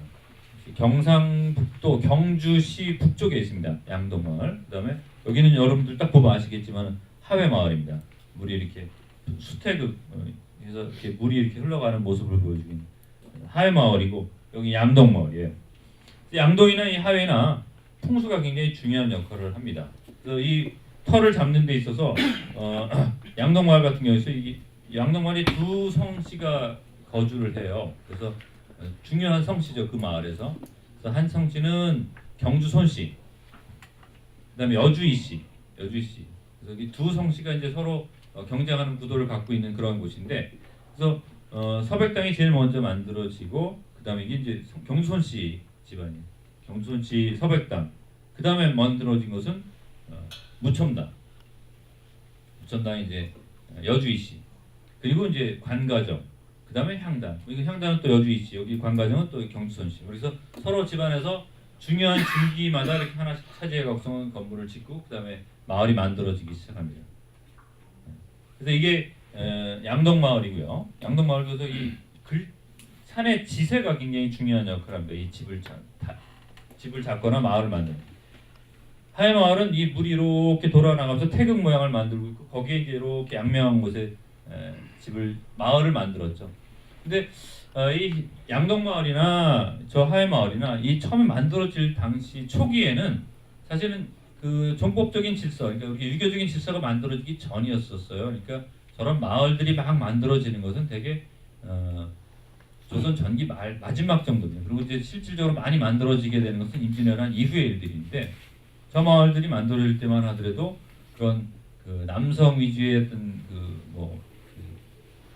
상속 문제라든지 또는 뭐 제사 문제라든지 이런 것들이 고려시대 연장선상에 있기 때문에 이렇게 n분의 1로 나눠주고, 제사 같은 경우도 돌아가면서 남자 여자 다 섞어서 지냈습니다. n분의 1로 재산 갖고, 그다음에 제사도 여자 집에서 딸네 집에서 지내는 거, 딸네 집에서 지내고 아들네 집에서 때 되면 안 지내기도 하고 그런 시대였었어요. 그러다 보니까 남성들이 다 결혼을 하게 되면 다들 그냥 처갓집, 그 당시에는 처갓집으로 갑니다. 장가를 가는 거죠. 시집을 오는 게 아니라 장가를 가는 개념이 있었죠. 장가 가는. 남자들이 다 결혼하게 되면 여자 집으로 들어갑니다. 근데 집에 남아있는 사람이 없는 거죠. 그러니까 사위가 들어와서 그 집을 차지해야 되는 거죠. 그러니까 마을 저런 그런 우리 동족 부락이라고 하고 뭐 시종 마을 뭐 이런 그 동성 부락이라고 하는 이런 마을들이 만들어지게 되는 것은 조선시대 초기엔 만들어질 수가 없죠. 마을이 만들어질 수가 없죠. 저런 같은 성씨들이 집안 살아가는 마을이 만들어지지 않았죠. 왜냐면 다 살다가 이사가고 그 사위가 들어와 살고 막 계속 바뀌는 거예요. 그 마을이. 그래서 이 하회마을 같은 경우도 뭐 배씨, 허씨, 허도룡 얘기도 있고 그러잖아요. 배씨 벌판에 배씨가 털 만들고 그다음 허씨가 들어왔다가 그다음에 이제 지금 현재는 유씨가 살고 있습니다. 유씨가 좀 저 마을을 저걸 하고 있습니다만은, 그러니까 계속 바뀌어 나갈 수밖에 없었던 거죠. 조선 전기의 마을들이라고 하는 것은 어떤 그 지배적인 성씨가 있지 않았습니다. 계속 바뀌어 나갈 수밖에 없었던 거죠. 그리고 재산도 그러니까 다 전국에 막 흩어져 있어요. 그것도 나눠주는 거죠. n분의 1로 나눠주니까 딸내도 가지고 가고 아들내도 가져가고 사위도 받고 뭐 그랬던 거예요. 그러던 시기니까 그 얘기들을 들어보게 되면 그 마을의 설화들 전해오는 얘기들을 들어보게 되면은 다 그 전에 이제 뭐 누구네 집안에 지금은 이제 전부 다 유교적인 틀이 딱 잡혀 있으니까 그거를 다 감추려고 하죠. 그 집안에서 뭐 이렇게 사위가 자기가 사위를 해서 들어갔다 뭐 이런 것들을 오히려 감추고서 원래부터 거기다 뭐 우리 땅이야 뭐 이제 이렇게 얘기를 하고 있지만 사실은 거슬러 올라가서 보면 그렇지는 않습니다. 그래서 그렇게 이제 마을이 이제 그 질서에 따라서 만들어지게 되는 것은 사실 1600년대 들어와서 일이에요. 그러니까 저렇게 뭐 유교적인 질서 뭐 이런 것들은 우리나라에 한 300년 정도 됐다고 보시면 됩니다. 그 이전 조선시대 임진왜란 이전에는 막 나라에서 하라 그러는데 안 하죠. 안 하는 게 아니라 잘 안 되죠. 안 됩니다. 그러다가 임진왜란이 끝나고 나서 오히려 이제 그것들이 강화되기 시작합니다. 어쨌든 여기서 보게 되면 그 풍수적인 내용들이 같이 담겨져 있어요. 그래서 마을을 어쨌든 정할 때는 처음에 어쨌든 그 마을을 정한다 이렇게 됐을 때는 그 풍수적인 내용이 중요한 역할을 하게 됩니다. 지금 이게 서백당 양동마을입니다. 양동마을인데 이 양동마을에 여기가 지금 서백당 경주선 씨의 이제 종가예요. 대종가입니다. 경주선 씨 대종가가 여기 있고 마을 저쪽 이쪽이 이제 안강들이 있는데 저쪽에 이제 안강들을 바라보면서 안강들이 이제 농토가 쫙 있죠. 많이 있고 그 경주의 약간 북쪽에 경주에서 한 15분 20분 정도 떨어져 있습니다. 나중에 경주에 가실 일이 있으면은 양동마을 가면은 제가 판단하건대 그 하회마을보다 좋습니다. 하회마을보다 좋고 더 아주 고즈넉하고 분위기도 좋고. 안강이 뭐예요? 안강? 안강이 지역 이름입니다. 안강. 아, 근데 안강들이라고 써가지고. 그렇죠. 안강 들판. 아, 들판. 네, 들판. 네, 안강 들판이 있습니다. 네.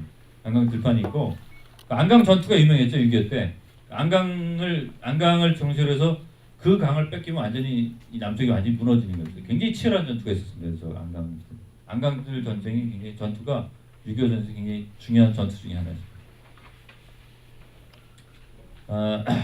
맹시행단이 이제 우리나라에서 제일 오래된 집은 지금 남아 있는 것 중에서 제일 오래된 집이 이 맹시행단입니다. 집 중에서는 건물 중에서 제일 오래된 건 봉종사 극락전인데 제일 오래된 집은 여기 맹시행단이라고 아산에 있습니다. 충청남도 아산에 있고 고려시대 때 지어진 집이에요. 지금 역사 이 집에 대해서 얘기를 하면 고려시대 지어진 집으로 전해진 거. 왜냐면 저 맹시행단이라고 고불 맹사성이라고 하는 그 조선시대 때 아주 유명한 정승이었었죠.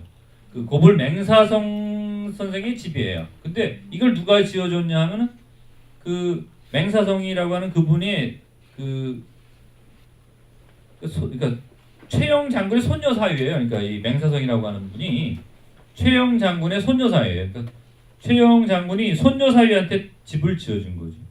집을 지어준 거고. 그 맹사성은 그 맹사성의 집이 아니라 맹사성이 이제 장가를 온 거죠. 장가를 최신의 집안으로 이제 온 거예요. 최신의 집안으로 온 거고. 그럴 때 이렇게 이제 권세가 있는 양반이니까 집을 이렇게 하나 지어줬다고 얘기를 해요.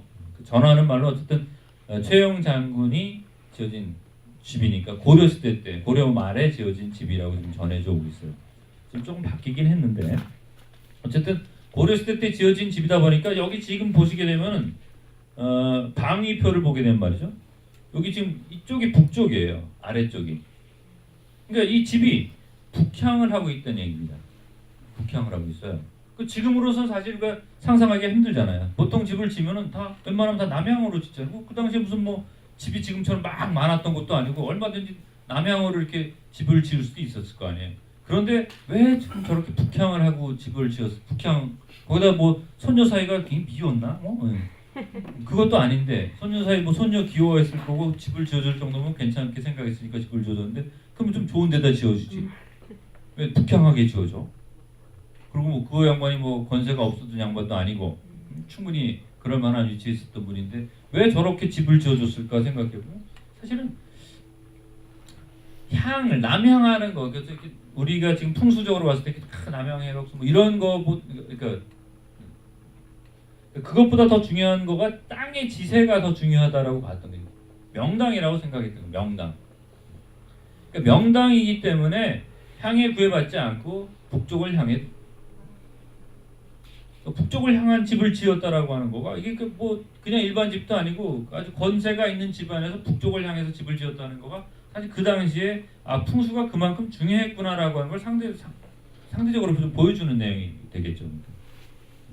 역시 이 집도 석축들 만들었습니다. 근데 축들 이렇게 절토를 한 게 아니라 이렇게 이만큼을 쌓는 거죠. 쌓아서 축들 만들어서 이렇게 계단을 쌓아서 올라가게끔 돼 있어요. 그래서 이 조선시대 초기, 그러니까 고려시대 말 조선시대 초기에 지어진 집들이 아까 좀 전에 양동마을 같은 경우도 그렇고 하회마을은 좀 얘기가 좀 다릅니다. 하회마을은 굉장히 강가에 아주 모양새가 좋은 데다 지은 거고 그 외에 대부분 조선시대 초기에 만들어진 마을들의 경우에 있어서는 경사가 좀 급한 곳에다 만들어져요. 아까 다시 한번 돌아가서 보게 되면 이 마을도 여기가 경사가 좀 급합니다. 그냥 편안한 곳은 아니에요. 경사가 좀 급한 곳에다가 거기다가 지금 집을 진 거예요. 이 집을 서백당이라고 제일 먼저 이제 오래된 집인데 이 마을에서 제일 경사가 급한 이 마을 가면은 서백당 올라가려면 굉장히 경사진 길을 올라가야 돼요. 따로. 그러니까 풍수라고 하는 것의 길지라고 하는 것이 경사가 급한 곳에도 좀 나타난다는 겁니다. 그러다 보니까 그 시기에 지어진 집들, 그러니까 조선 좀 오래된 집들 중에서 좀 오래된 집들 중은 대개가 석축이 있고 그 위에 집을 짓게 된다는 거예요. 평탄한 곳에 지어진 집들은 조선시대 후기, 중기 이후에 지어진 집들이에요. 특히 이제 뭐 전라도 지역이나 이런 쪽에 보게 되면 집들이 굉장히 평탄한 지역에 많이 지어지게 되는데 좀 오래된 집들의 경우에서 대개의 경우에서 경사지에 지어져 있으면서 석축이 쌓여져 있다. 뭐 이렇게 되면은 그 집은 그냥 딱 봐도 아주 오래된 집이다라는 겁니다.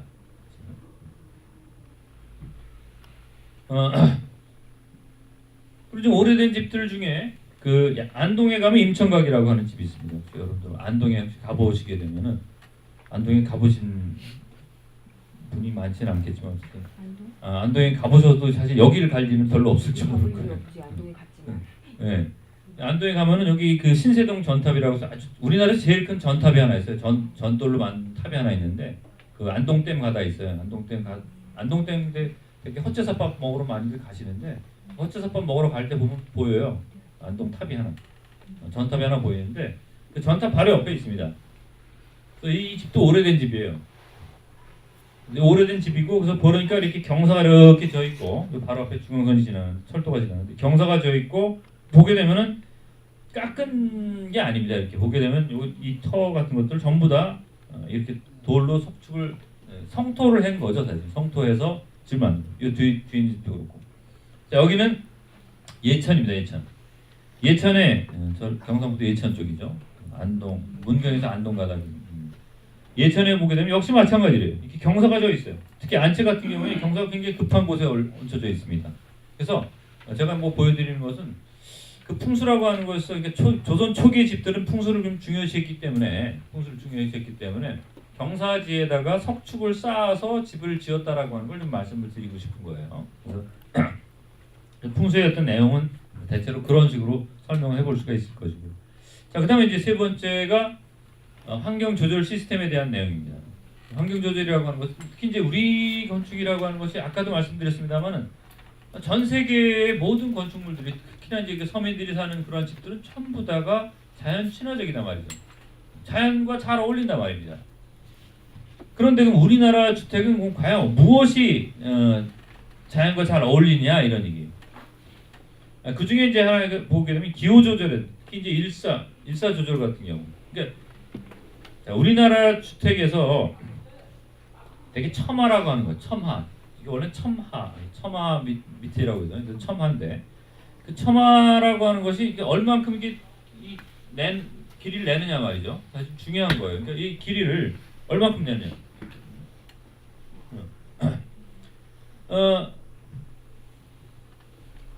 요 그림은 이제 여름에 이제 태양의 고도가 높을 때죠. 높을 때 76도 정도 되는 태양의 고도가 제일 높을 때 아직 때 정도 되겠죠. 동지 때는 한 23도 정도, 29도. 이때 동지 때는 태양의 고도가 낮게 떨어지는 때죠. 이렇게 낮게 떨어질 때는 당연히 깊이 들어올 수 있고. 그다음에 태양의 고도가 높을 때는 그걸 그림자 안에 들어오지 않게 해야 되고 적절한 요만큼 내는 거가 얼만큼 내느냐가 굉장히 중요한 거겠죠. 그 첨화 길이를 얼만큼 내느냐가 굉장히 이게 많이 내면 낼수록 좋으냐면 꼭 그런 것도 아니에요. 사실은 많이 내면 좋습니다. 왜냐하면은 이 첨화를 많이 길게 내밀게 되면은 초석이 그러니까 이 기둥뿌리가 썩지가 않게 돼요. 비가 들이치질 않으니까 말이죠. 그럼 많이 내면 많이 낼수록 좋은데 그러면 점점 좀 길어지게 되니까 어두워지잖아요. 또 집이. 그러니까 집을 너무 어둡게 할 수는 없고, 그러니까 집을 밝게 하면서 또 이 기둥뿌리가 썩지 않게 하면서 그 적절한 그다음에 또 태양의 길이도 적절한 내미는 정도가 있다라는 얘기죠. 무조건 많이 내는 게 좋은 건 아닐 수가 있다는 얘기죠. 그러니까 그거를 찾은 거예요. 그러니까 이게 굉장히 어떻게 보면 경험적인 지수가 됩니다. 이것이 내미는 정도가. 그래서 저런 정도를 그러니까 그건 어떻게 보면 계속 오래 살면서 쌓아온 어떻게 보면 빅데이터죠. 빅데이터를 분석을 해보니까 경험치가 결국 이제 그렇게 나오게 됩니다. 한 1.2m 정도라든지 나오는 거죠. 높이에 따라 달라지겠죠. 그러니까 기둥의 높이가 높으면은 조금 더 길어질 것이고 기둥의 높이가 낮으면 조금 더 짧아질 것이고요. 자, 그래서 그런데 그냥 이게 무조건 쫙 내밀려다 보니까 어두워진다고 말씀드렸잖아요. 어두워지니까 어두워지지 않게 하려면 살짝 들어주는 게 좋은 거죠. 그게 안곡입니다. 무조건 이렇게 길게 내밀게 되면은 쭉 내밀게 되면 어두워지잖아요, 밑에가. 그러니까 처마 밑에가 어두워지게 되면은 이게 집 자체가 어두워지고 침침하게 양명한 기운을 얻을 수가 없잖아요. 컴컴한 데 있다 보면 사람들이 좀 음흉해지잖아요. 양명한 기운을 좀 받아야 된다고. 그러니까 안곡을 들어 올려줘야 되고, 그다음에 그 안곡 때문에 이제 이 모서리 같은 경우에서는 귀소슴이라고 해서 이제 더 많이 쳐들어 올려주죠. 그래서 우리가 우리의 곡선이, 우리의 지붕의 곡선이라고 하는 것이 일본하고 굉장히 다릅니다. 일본 같은 경우는 직선으로 쭉 뻗어 내려와요. 걔네들은 이제 그것보다 더 중요하게 봤던 것이 뭐냐면, 걔는 이제 한 1200년 정도 되면서부터는 그 조립 모듈을 만들어요. 모듈 굉장히 빨랐는데 걔네들이, 일본 애들이 모듈을 만들어서 부재를 다 규격화시켜 버립니다. 중국인 영조법칙 같은 것들 하듯이 걔는 기활이라고 해갖고 그런 규격화시키는 작업들을 해요. 근데 이제 우리는 그걸 못 해갖고 사실은 할 수가 없었어요. 이게 이런 곡선을 만들어 나가는 거를 지금 겨우 우리도 지금 사실 저거 컴퓨터로 그래픽으로 만들거든요. 데이터를 만든다고. 그 전에는 전부 다 손으로 작업을 해야 되니까 눈대중으로 한단 말이에요. 목수의 눈대중이 굉장히 중요한 거고 3차원적 곡선이라고 하는 거죠.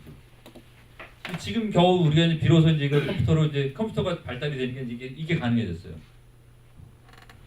이제 이렇게 되면은 어떻게 규격화시켜서 잘라나가는 인제는 됩니다 사실은. 근데 예전에 그게 안 되니까 일본 애들은 이걸 과감하게, 일본 애들 처음에 이런 비슷한 걸 했었어요. 근데 포기하죠 이걸. 일본 애들은 이걸 포기하고 대신에 규격화를 택하게 됩니다. 근데 우리는 3차원 곡선을 계속 유지하게 돼요. 이건 굉장히 힘든 일이에요 사실. 가운데 좀 짧고 여기 좀 길게 나와야 되고, 그러면서 들쳐 올라가야 되고. 이게 굉장히 3차원적 곡선을 만들어가는 게 쉬운 일은 아니거든요. 그런 것들 그러면서 또 이제 조선시대 후기 정도 오게 되면 이제 차양칸을 만들어요. 운영궁이라고 해서 여러분들 여기 덕성여대, 지금 서울에 덕성여대, 옛날 덕성여대 이제 낙원상가 뒤쪽에 있습니다. 낙원상가 뒤쪽에 가게 되면 이제 운영궁이라고 하는 옛날에 대원군이 살던 집이고 고종이 태어난 집인데 대원군 집이었어요. 운영궁을 한번 가보시게 되면은 이렇게 차양이 있어요. 노락당인데 차양이 있고, 그다음에 이건 그 영경당에 있는 선양제라고 해요. 혹시 마찬가지로 차양칸이 있고, 그래서 햇빛을 막아야 되는데 이 지붕 갖고는 조금 부족한 부분이 있었던 거예요. 그러니까 이렇게 좀 간편한 부분들을 이제 만들어내게 됩니다. 여기 보게 되면은 삼공 브란도라고 하는 집을 보게 되면은 그림을 보게 되면 여기 지금 그 차양을 뭘로 했냐면 이렇게 지프로 했어요. 이렇게 쌀이대 같은 것들을 해갖고 그런 걸로 대신 재료, 얻기 쉬운 재료를 해갖고 그걸 처마에다 더 달아내는 거죠. 여름인데 좀 더 이렇게 햇빛을 좀 가리고 싶었던 것 같아요. 그랬을 때 달아내는 이런 모습들을 볼 수가 있습니다. 그리고 이제 여러분들이 주 타겟이 사실 마루하고 온돌에 대한 얘기인데, 냉난방 시스템 이것이 사실 굉장히 친환 환경, 우리의 지역에 굉장히 잘 맞는 거잖아요. 사실. 특히 이제 온돌 같은 경우에 냉방까지는 아니더라도 온돌 같은 경우에서 난방으로서는 세계에서 제일 발달된 방식입니다. 사실은. 그러니까 이게 패널 히팅이죠. 사실. 그러니까 바닥을 데워서 간접으로 이렇게 공기를 데우는 거거든요. 그러니까 공기를 바로 직접 데우는 것이 아니라 바닥을 데워서 그 바닥을 열을 올리는 거죠. 이게 복사난방 형식인데, 이 복사난방이라고 하는 것이 직접 난방보다는, 여러분들 혹시 이 집에다가 아니면 사무실에다가 저 천장 매립형들 많이들 하셨죠 요즘에는. 아니면 겨울에 저기서 뜨뜻한 바람 나옵니다. 머리를 막 뜨뜻한 바람 나오고 되게 싫어요.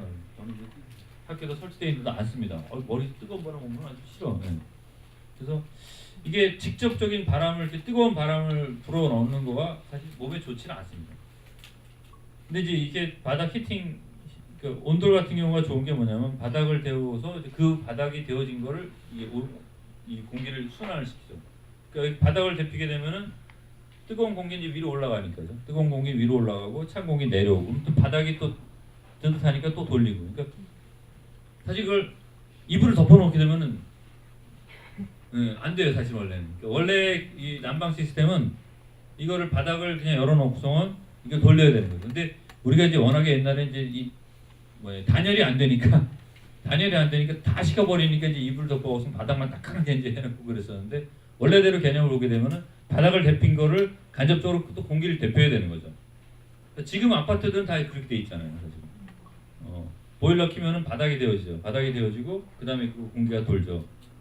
난방이 단열이 잘 돼 있으니까 그 순환이 잘 됩니다.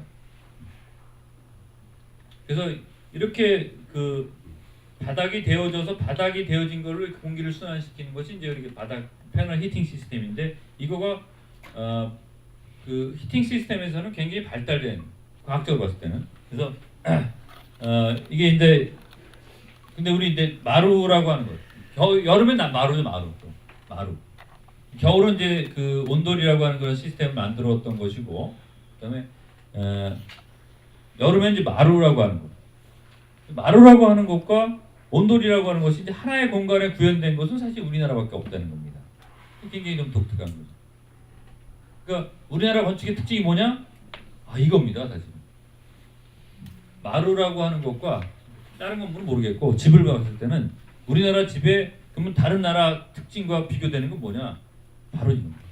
마루라고 하는 것과 온돌이라고 하는 것이 하나의 공간 안에 구현되어 있는 것은 전 세계에 없다라는 거죠. 뭐 마루는 있습니다. 일본에도 있고 중국에도 있습니다. 온돌도 부분적인 온돌 같은 게 중국에 있습니다. 그리고 바닥을 데우는 것 시스템에 대한 거는 사실 로마에서도 나와요. 로마에서도 이 바닥 히팅이 있습니다. 그래서 뜨거운 물 데우고서 밑에서 불 데우고서 뜨거운 물 데우고서 그 물 돌리는 게 있거든요. 그런데 그럼 이 두 가지가 마루라고 하는 것과 온돌이라고 하는 것이 하나의 집 안에서 구현되어 있는 것은 우리나라밖에 없다는 거예요. 이건 굉장히 특징인 거죠. 그러니까 두 가지 보편적인 특성이 있는데 보편적인 것인데 마루라고 하는 것도 보편적인 거고 온돌이라고 하는 것도 보편적인 것인데 그 보편적인 것을 어떻게 조합하느냐에 따라서 특성화가 나타나는 거예요. 우리나라 집의 특성은 바로 이런 겁니다. 마루가 있었죠. 이런 마루가 있고 이 마루라고 하는 것의 말의 어원을 가만히 보게 되면 말이죠. 마루라고 하는 마루는 마루 마립 뭐 이렇게 해서 혹시 자비마립과 이제 이런 얘기 왕 이름이 사실 예전에 왕이 아니라 마립칸이었습니다. 신라 시대 때, 삼국 시대 때. 그 말이라고 하는 말의 마루 이런 것들이 제일 높다라는 의미를 갖고 있어요. 높다라는 왕 칸, 마립칸 칸도 사실 왕이잖아요. 사실 징기스 칸 뭐 이런. 마립칸이라고 하는 것은 왕에 대한 개념을 갖고 있는 것인데 마루라고 하는 것도 제일 높다라는 개념을 가지고 있습니다. 그러니까 마루라고 하는 공간은 그러니까 사실 높은 공간을 의미하는 것이었어요. 상주의 계층에서 봤을 때는. 근데 이런 마루하고 좀 다르죠 사실. 이거는 이제 그래서 마루라고 하는 것이 굉장히 성스러운 공간으로 이제 인식되는 경우가 많은데 이런 것은 이제 그냥 물건을 보관하기 위한 그런 마루 개념으로 오게 됩니다. 고상주 같은 건데 이 일본의 정창원 같은 마루입니다. 여기 이제 일본의 정창원 굉장히 일본의 보물만 모아놓은 곳이에요. 그 동대사에 가면 있는데 여기 어디인지 혹시 아시는지 모르겠는데 여기는 그 경주에서 대왕암 그 문무왕이죠. 문무왕의 수중릉이 이제 그 대왕암이라고 하는 곳입니다. 그리고 넘어가는 길에 보다 보면은 가문사라고 하는 절이 있습니다. 가문사예요. 가문사인데 가문사의 탑에 가보면 이 탑이 지금 여러분들이 작아 보이지만 이게 높이가 7m 됩니다. 엄청 커요. 여기 제가 쓰면 요만한 거예요. 이 마루 이 금당이 있는데 이 금당의 마루가 그러니까 이 터가 여기를 돌로 마루를 만들었어요. 굉장히 좀 특이한 건데 돌로 마루를 만들어서 그 돌 마루 밑에 문무왕이 이제 자기의 통일을 한 다음에 삼국을 통일한 다음에 자기의 소원이 뭐였냐면 자 삼국을 통일했으니까 이제 뭐 할 일이 없잖아. 그러니까 이제 외구의 침입을 막겠다. 나를 죽으면은 대왕암에다 묻어달라. 내가 동해의 용왕이 돼서 외구의 침입을 막겠다. 그게 이제 그 문무왕의 소원이었었죠. 그래서 문무왕이 죽은 다음에 문무왕을 그 대왕암에다 묻습니다. 그래서 근데 그 맨날 바다에 있으니까 추우니까 때로는 이 마루 밑에 와서 쉬겠다고 해서 이 가문사의 절을 만들면서 이 가문사의 절에 마루를 돌마루를 만들어서 그 밑에다가 문무왕이 와서 쉴 수 있게 해놨어요. 설화죠. 재밌는 얘기죠. 그래서 이 마루가 돌마루로 되어 있어요. 가서 한번 나중에 보시게 돼요. 마루라고 하는 공간은 그러한 뜻만 여기 뭐 병산소원 마루죠. 그 마루라고 하는 것과 지금 여기서 보시는 이 구들이라고 하는 온돌, 이것이 같이 결합된 곳이 우리나라 주택이라고. 처음에 시작은 이렇게 불을 떼는 것을 시작 부분 온돌이라고 얘기를 합니다. 기역자로 꺾어진 부분 온돌 같은 걸로 발전이 됐는데, 중국 같은 경우도 지금도 가서 보게 되면 만주족 같은 경우에 저 탕이 있어요. 탕이 있어서 이렇게 한 칸의 집이 이렇게 방이 있으면은 방의 한 절반 정도를 이렇게 저렇게 온도를 불을 떼서 우리로 따지면 그냥 부뚜막이 있습니다. 거기서 자는 거죠. 방을 데핍니다. 그러니까 온도라고 똑같은 시스템이에요. 근데 방 하나 전체를 통으로 데우진 않아요. 그게 이제 우리나라 마루의, 그러니까 우리나라 온돌의 특징인 거죠. 그렇게 온돌이 이제 하나의 방을 전체를 데우는 방식으로 발전하게 되는 건 대체로 우리가 조선시대, 그러니까 고려시대 중기 정도로 봅니다. 1100년 정도, 1000년, 1100년, 1200년 요 사이 정도의 방 전체를, 그 전에는 이처럼 방 안에서 불을 떼는 시스템이에요. 부분적으로만 데핍니다. 여기에 그냥 탁자 녹성 생활하다가 잘 때는 여기 누워서 자게 되는 거예요. 따뜻하게 이렇게 있다가 방 전체를, 그래서 바깥에서 불을 떼고 방에서 이제 방에 이제 신발을 벗고 들어가게 돼요. 그 전에는 이제 신발을 신고 탁자 생활, 자탁 생활을 했었습니다. 그러다가 이제 완전히 신발 벗고 방에 들어 넓어져 앉기 시작한 거는 고려시대 중기 이후 정도. 그러니까 초기에는 이렇게 돼 있었던 거예요. 방 여기 이게 집이거든요. 집 안에 불 때는 곳이 이렇게 있어요. 불 때는 곳이 있고 이렇게 굴뚝을 내서 계자리를 만들어서 이렇게 나가게 되면 요 위에다 이제 덮개를 덮어갖고 여기서 앉아서 쉬거나 잠을 자거나 했던 거예요. 그러다가 이제 이 방 전체를 덮이는 거예요. 그때는 이렇게 부엌 같은 곳이 이렇게 바깥에 떨어져 있어요. 별도로. 이게 지금 고구려 벽화에 나오는 건데 부엌이 별도로 떨어져 있는 거죠. 이렇게. 불 쓰는 곳이 따로 있는 거예요. 여기서는 요리해 먹는 건 아니에요. 여기 불을 떼는 거는 이제 난방을 위해서 불을 뗐던 건데 지금으로 따지면 뭐 빼치카 같은 거죠. 빼치카 같은 거. 그래서 이렇게 불을 떼는데 그리고 이제 음식은 이제 바깥에 다른 부엌칸이 있어서 따로 별도로 부엌에서 요리를 해갖고서 그랬던 거죠. 그러다가 이제 이런 온도로 바뀌게 돼요. 방 전체를 데피는 온도로 바뀌는 거예요. 방 전체를 데피는 온도라고 하는 것은 조선시대, 그러니까 고려시대 중기 정도에 이제 방 전체를 데피는 온도로 바뀌게 돼요. 발달하게 되는 거죠. 그래서 그렇게 되면은 불을 때는 이 아궁이가 바깥으로 나오게 되죠. 방 바깥으로 나오게 되잖아요. 그죠? 그러면은 바깥으로 나온 아궁이라고 하는 것이 있을 때 그 아궁이를 덮어줘야지 뭐 불이 피워지게 돼요. 그럼 그것을 지붕을 덮은 공간을 하나 만들어 놓게 됩니다. 그러면은 그 불이라고 하는 걸 요리하는 것과 같이 겸하게 됩니다. 그래서 집이 별동으로 떨어져 있다가 각 기능별로 이렇게 건물들이 떨어져 있었습니다. 예전에 귀족들, 고려시대 때의 집이나 고구려시대, 삼국시대 때의 집들이라고 하는 것은 대체로 지금 추정하건대 각 기능별로 건물들이 이렇게 분리되어 있었다고 지금 추정을 하고 있습니다. 그러다가 저것이 이렇게 합쳐지게 되는 거예요. 방이라고 하는 것과 부엌이라고 하는 것이 하나로 합쳐지고 또 부엌이라고 하는 그 방과 마루가 같이 합쳐지고 이렇게 합쳐지게 되는 거가 바로 이제 굉장히 중요한 변화가 오게 되는 거예요. 고려시대 때 아까도 말씀드린 고려시대가 굉장히 우리나라에서 굉장히 중요한 시기인데 고려시대 때 그러한 변화, 완전히 주거 문화의 변화가 확 오게 됩니다. 그러니까.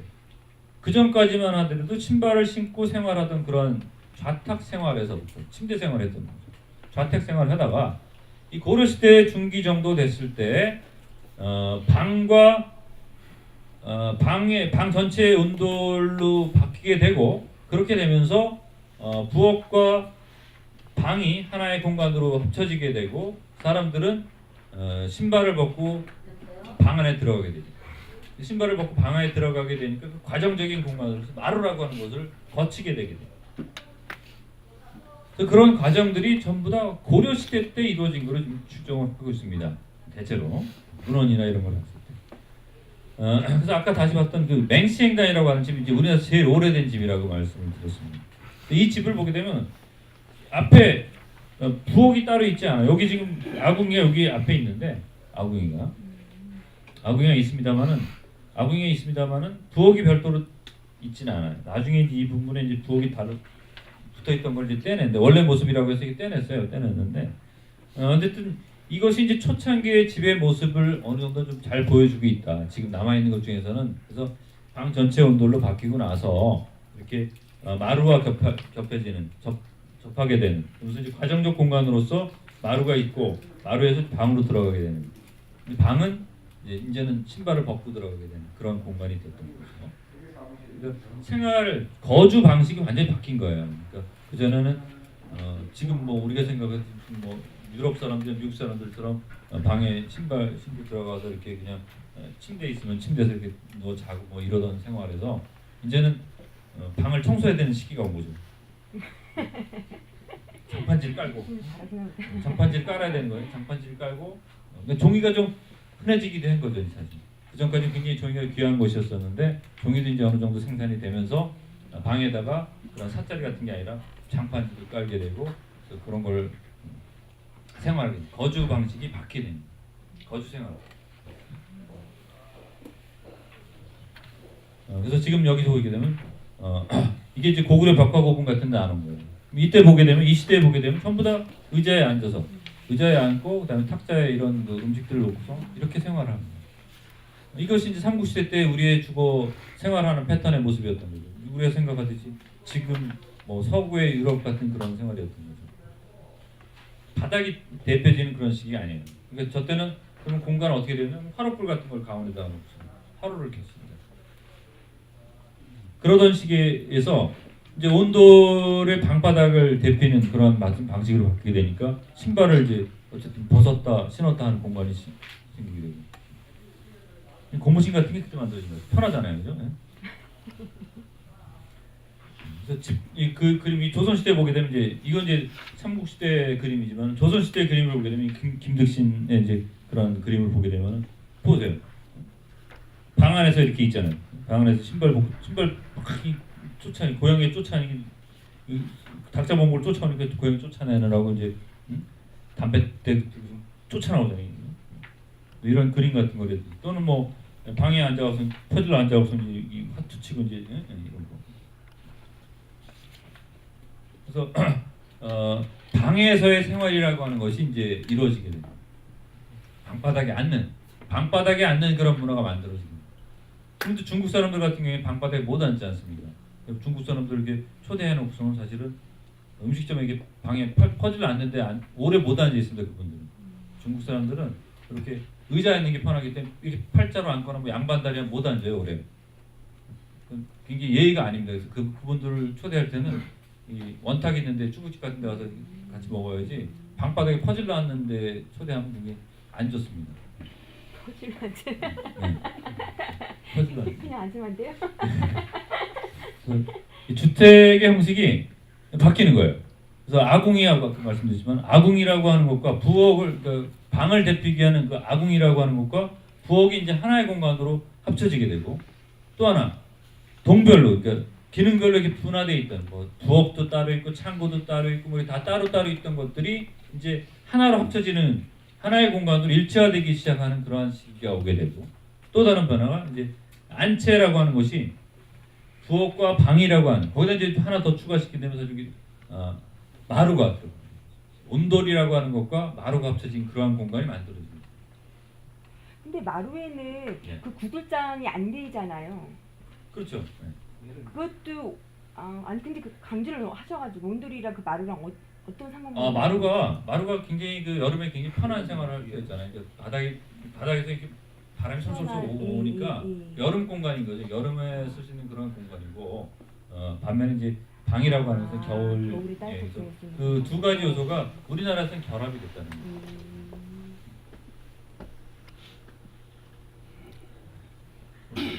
거예요. 그래서 여기 보게 되면 이제 조선시대 초기에 조선시대 중기 이후에 지어지고 그런데 이건 뭐 좀 디테일한 부분이고 그래서 여기 보게 되면 이제 부엌이에요. 여기 부엌 공간이 앞에 따라 붙을 수도 있고 옆에 따라 붙을 수도 있잖아요. 그러니까 집이 이제 유형이 한 두 가지 정도로 바뀌게 됩니다. 나타나게 됩니다. 이렇게 안방이 있을 때 안방 앞에 부엌이 달라붙느냐 아니 안방이 있을 때 안방 옆에 달라붙느냐 뭐 이런 식으로 좀 바뀔 수가 있겠죠. 어느 쪽에 붙느냐에 따라서 부엌이 이걸 좀 그림을 보여드리는 거고. 근데 지금 미시기후 조절에 대한 얘기 말씀드리면 지금 말씀드렸듯이 미시기후가 아주 작은 그러니까 사실은 그런 거예요. 그러니까 바람이 불지 않는데 바람을 만들어내는 거예요. 그러니까 그게 된다는 얘기예요. 이 마루라고 하는 것이 그런 역할, 지금 마루 얘기를 하셨습니다. 마루라는 것이 바로 그런 역할을 하는 겁니다. 여기 대청마루라고 하는 곳에 바람이 생기는 거예요. 그러니까 지금 막 더워 걱정 바람도 하나도 없는데 여기 앉으면 시원하단 말이죠. 바람이 만들어집니다. 어떻게 바람이 만들어지냐면 바로 이런 원리죠. 이걸로 설명. 자, 여기 보게 되면은 이 가운데 이런 공간이 있어요. 이게 중정 공간인데 이 중정 공간에서는 여기 공기가 데워지게 되면 공기가 이렇게 위로 올라가겠죠. 공기가 위로 올라가게 되면 이 빈 공간을 채우기 위해서 바람이 불어옵니다. 여기를 채웁니다. 그러니까 공기라고 하는 것도 여기 산쪽에 올라가게 되면 이쪽에 채워야 되죠. 그러니까 계속 이 서큘레이션이 일어나게 됩니다. 가운데선 바람이 더 데워져서 올라가고 또 그럼 여기서 요 문을 싹 이렇게 열어놓게 되면은 이로 바람이 들어오게 되는 거예요. 물론 이걸 닫아놓으면 바람은 안 생깁니다. 근데 이 뒷문을 이렇게 대청마루의 뒷문을 딱 열어놓게 되면은 그때부터 바람이 샥 불기 시작하는 거예요. 그럼 여기서 바람이 저쪽에서 쭉 불어옵니다. 그러니까 여기서 바람이 절로 가는 경우는 없어요. 바람은 다 저기서 불어옵니다. 뒤통수에서 저기 앉아 있으면 뒤에서 바람이 샥 불어옵니다. 나중에 가서 앉아보세요. 그런 그 미시기구가 만들어지는 거예요. 작은 공간, 그러니까 작은 것이 만들어지는 거예요. 거시적인 이거 무슨 뭐 겨울에는 무슨 뭐 북태평양 고기에서 뭐 이런 게 아니라 이 조그만 집 안에서 또는 조그만 공간 안에서 그 기후가 만들어지는 거죠. 그 기압차라든지 기류차를 이용해서 공간을 만들어 나가는 거죠. 자, 여기도 마찬가지예요. 해인사 장격판 같은 경우도 여기서 보게 되면은 이 내부에서 공기가 이렇게 순환하게 되고 그다음에 여기 보게 되면 말이죠. 자, 여기 그림을 보시게 되면 여기는 위에는 창이 작고 여기 밑에가 창이 크고 여기 반대로 여기가 작고 여기가 크게 돼 있어요. 그 공기가 이렇게 들어와서 이렇게 나가게 흘러나가게. 그래서 이 장경판고가 있는 곳에 장경판 이 판들이 있는데 판들이 이렇게 쌓여져 있죠. 쌓여져 있는데 여기 먼지가 이렇게 많이 쌓이지는 않았다는 거예요. 물론 쌓였습니다. 물론 쌓였는데 근데 생각보다 많이 안 쌓이는 이유가 뭐냐면은 여기 그런 그 바람이 생성이 된다라는 얘기입니다. 그래서 웬만한 조그마한 먼지들은 그 건물의 앞뒤가 여기가 작은 창, 여기가 작은 창, 여기가 큰 창, 큰 창 이렇게 있다는 얘기예요. 그러다 보니까 공기가 이렇게 흐르는 거죠, 이렇게. 그리고 여기는 원래는 잔디가 아니라 그냥 잔디가 없이 그냥 바닥이 하얀 바닥입니다. 그럼 여기가 뜨겁게 달궈지게 되면 공기 위로 올라가잖아요. 그럼 여기 빈 공간을 채우기 위해서 바람이 불어온다는 겁니다. 그 바람이라고 하는 것이 이렇게 흐르고 이렇게 흘러가게 됨으로써 미시기가 만들어지는 거죠. 그런 그 공기 흐름이 만들어지는 거죠. 그러니까 그런 것들을 그냥 우리가 이렇게 만들었다라고 하는 건 그걸 이해하고 있었다는 얘기거든요. 그냥 자연스럽게 만들어진 게 아니라 그걸 이해하고 만들었다라는 거죠.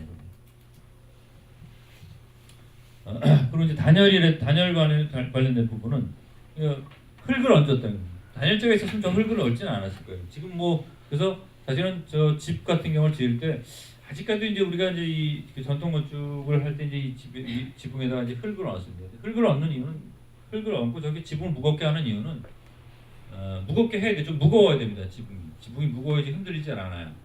무겁게 해야 되는데 너무 무겁고 사실은 기와가 지금 너무 무거워져 갖고요. 최근에 지금 기와가 너무 무거워졌어요. 사실 지금 자꾸 변형이 되는데 그럼에도 불구하고 어쨌든 우리가 지금 흙을 이용하고 있는 이유는 이 흙이라고 하는 것을 계속 이용했던 이유는 일본은 흙이 안 얹었단 말이에요. 일본도 그렇고 중국도 그렇고 흙을 저렇게 많이 안 얹었어요. 일본은 아예 흙이 없습니다. 똑같은 동아시아 목조 건축인데 일본 애들은 흙을 얹지는 않았어요. 걔는 규격화 시켜 나가면서 그걸 포기했어요. 이거 흙 얹고 이런 걸 포기하고 그렇게 춥지는 않으니까. 근데 우리는 춥고 덥고 하니까 저기 있어요. 단열 효과 때문에도 있어야 됩니다. 무게와 그 다음에 단열 이 두 가지 효과를 위해서 흙을 얹었던 거예요 위에다. 근데 지금 너무 저기 무거워져서 기와가 무거워지는 바람에 그랬어요. 그러니까 그 기와가 무거워진 거 대신에 그럼 지붕을 좀 경량화시켜야 될 방법을 좀 찾아야 되는데. 이건 아까도 말씀드렸지 외를 엮어가 없성죠. 쌀이때라든지 이런 것들에서 이게 옛날에 이렇게 했는데 최근에는 아예 이렇게 쫄대를 대가 없어 이렇게 합니다. 저거보다 이게 좀 안 되지. 재료 구하기 이제 재료를 예전에 이게 더 쉽게 구했던 건데 예전 최근에 이제 이걸 더 구하기 어려우니까 그죠? 예, 최근에 이제 다 이렇게 합니다. 그래서 지역적 특성이라고 하는 것은 아까도 말씀드렸습니다만 우리나라도 작지만 어쨌든 간에 굉장히 다양한 기후를 가지고 있죠. 함경도 지역도 다르고 평안도 지역도 다르고 황해도 지역, 강원도 지역, 충청도, 전라북도 뭐 다 그다음에 경상도 다 다르고 해안가 지역도 다 다르고 그래서 그 지역들마다 각 지역의 특성을 가지고 뭐 겹집이냐 이렇게 이게 이쪽 경상 뭐 강원도라든지 함경도라든지 이런 데는 이렇게 호집으로 돼 있지 않고 여기 앞뒤로 두 칸으로 되는 걸 겹집이라고 합니다. 겹집으로 돼야지만 난방을 한 거가 이렇게 빨리 뺏기질 않겠죠. 그래서 이렇게 겹으로 만들어 놓은 거예요 지금. 그래야지 난방 효과가 오래 가는 거죠 사실. 그래서 이 산간 지역이라든지 좀 추운 지역의 경우는 이렇게 겹으로 집을 짓습니다. 그런 거에 반해서 일반 이쪽 평야 지역에는 이제 이렇게 한 헛겹으로 짓죠. 헛겹으로 짓고.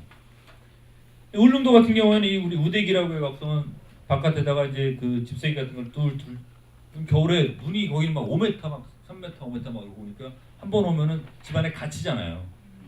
집안에 갇히는데 그 사이에 다녀야 될 거 아니에요. 우대기를 쳐갖고 이 통로를 만들어 놓는 거죠.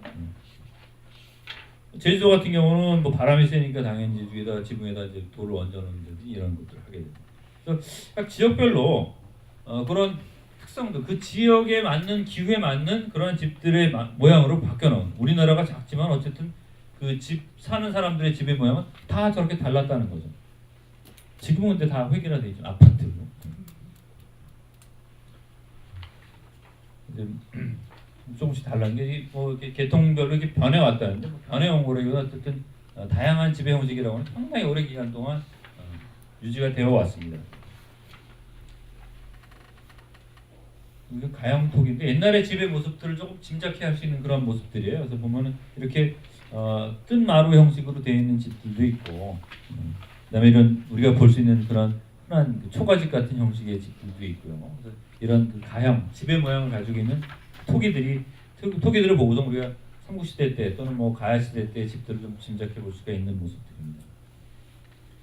성읍민속마을은 뭐 여러분들 혹시 뭐 제주도 가서 가시면 여기 많이 들으시는데 보면 뭐 이렇게 지프로 다 해서 여기도 돌을 달아놨죠. 지붕이 날아가지 않게 바람이 많은 동네니까 돌, 바람 또 뭐가 많죠? 여자가 많은 건 상대적으로 남자들 다 죽어버렸으니까 바다 나가서 자 여기 이제 우대기죠. 우대기 울릉도에 나온 이제 우대기 집인데 이렇게 바깥에다 이렇게 우대기 공간을 만들어서 요 사이 공간을 만든 거예요. 그래서 눈이 많이 쌓이게 되면 이 사이로 다니는 거죠.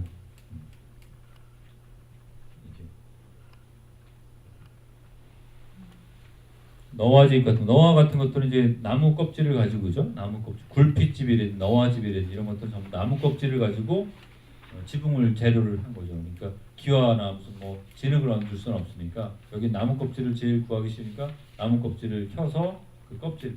그래서 저기는 지금은 이제 우리가 이것도 마찬가지입니다. 그러니까 나무라고 하는 것도 결이 있고 세포들이 있으니까 그 결을 잘 잘라서 이렇게 옛날에는 이게 그 결을 쪼개서 그 결대로 해갖고서는 나무 너와집을 지었었어요. 근데 지금 송판을 그냥 잡을 톱으로 켜니까 이 세포질이 다 파괴가 되니까 자꾸 물을 먹어요. 근데 이 결을 그대로 살려면 물이 흘러나가거든요.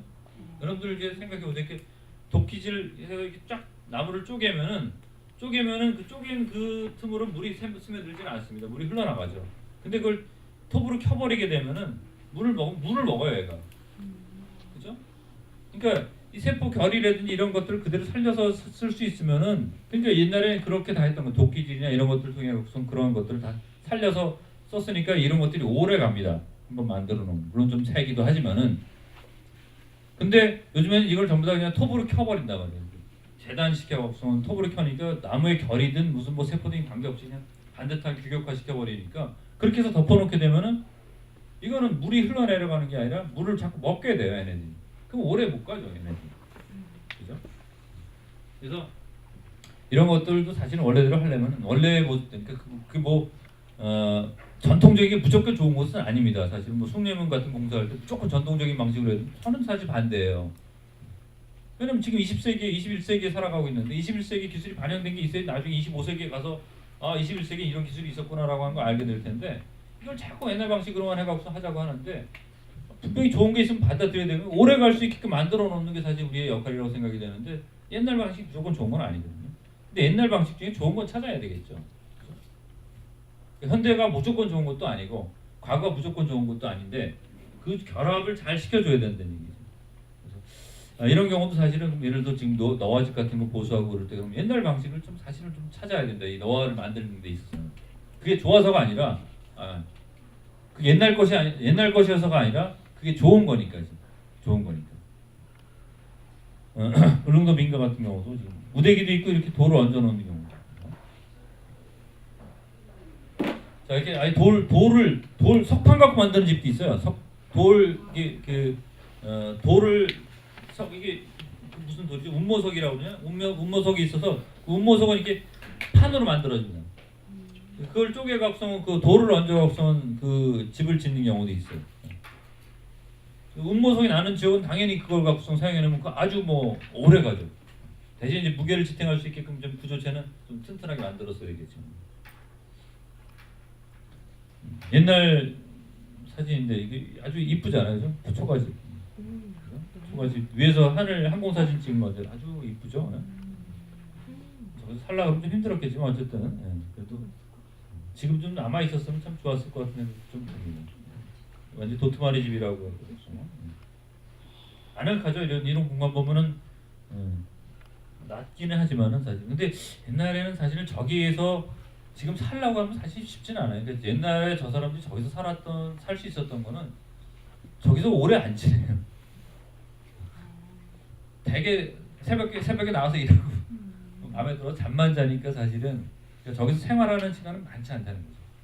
그 양반집이 정말 오래 막 지금 남아 있고 잘 보존돼 있는 이유는 거기는 양반들이 할 일 없으니까 집에서 계속 집만 갖고 있다 보니까 했던 거고 저런 집들은 사실은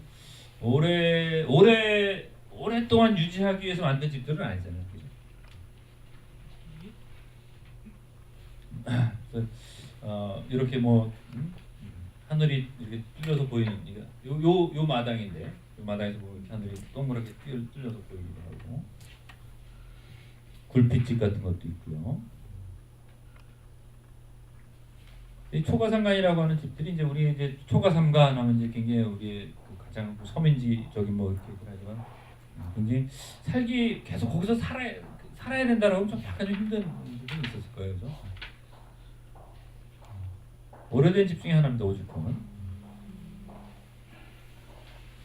연경당은 이제 그 창덕궁 후원에 있어요. 혹시 여러분들 창덕궁 이제 그 가시면 이제 투어를 하게 되죠. 우리는 이제 시간대별로 이제 투어를 하게 되면 마지막 코스가 이제 연경당 가는 건데 이 연경당의 이제 특징 중에 뭐냐면은 이 안채에 부엌이 없어요. 안채 부엌이 없고 안채 부엌 없이 부엌이 별도로 떨어져 있습니다. 옛날에 집들은 고려시대 때라든지 또는 삼국시대 때 집들은 대개 이랬을 거라고 추정을 하는 거죠. 부엌이 따로 떨어져 있었다는 거죠. 그러다가 이 부엌이라고 하는 것이 이 안방하고 합쳐지게 되는 것은 아까도 말씀드렸지만 온돌이라고 하는 거죠. 이건 이제 그냥 시간이 조금 남았으니까 그냥 쭉 보십시오. 그냥 생활 가신신 집안에다 이제 성주신 모셔놓고 성주신이 집안을 보호해준다라고 하던 그런 모습도 보여주기도 하고요. 성주독에다가 이제 결국 이제 저기다 쌀을 넣어놓습니다. 쌀 넣어놓고 나중에 이제 궁하면 이제 꺼내 먹는 거죠. 내년에 보릿고개 때 넘어갈 때 안 되면 꺼내 먹기도 하고. 그다음에 또 가을 되면 또 새쌀을 또 이렇게 넣고. 성주 모시는 게 결국은 사람 모시는 거죠. 조왕신이라고 해서 부뚜막신입니다. 부뚜막에 이제 이게 불이 중요하다 보니까 불을 꺼트리면 안 되는 거였었어요. 예전엔 불 꺼트리면은 쫓겨나는 칠고지역의 하나였습니다. 그러니까 그 정도로 이 부엌에 불 꺼트리면 안 되는 거죠. 중요한 것이었어. 그 부엌에 불을 굉장히 중요한데 불 때문에 불이 자주 나요. 그 불 때문에 하여튼 뭐가 이렇게 자꾸 엮이니까 이제 거기에 부엌에 이제 부엌신이 있는 거죠. 그 조왕신입니다. 물을 이렇게 담아놓습니다. 불을 다스리기 위한 어떤 하나의 그런 의미겠죠. 그래서 물을 이렇게 담아갖고 여기 조항 여기 물단지 같은 거. 여기 요거 조항신 터줏대감이라고 터줏가래에서 항아리 독 칠성신 웬만한데 다 이렇게 신이 있죠. 모든 곳에 정령신이 있는 겁니다. 약간의 뭐 토테미즘과 매니즘과 관련. 자 이거는 뭐 다른 내용 저것도 있습니다. 혹시 이것도 있습니까? 이 성리학적 뭐 그런 것도 있습니까? 없죠. 예. 이거는 다른 내용에 대해서 여기까지 오늘 강의는 요 교수로 마치겠습니다. 그 친환경적 특성이라고 말씀을 드려야 되는데 제가 아는 게 짧다 보니까 그냥 이렇게 제가 아는 거 위주로 설명을 드렸습니다.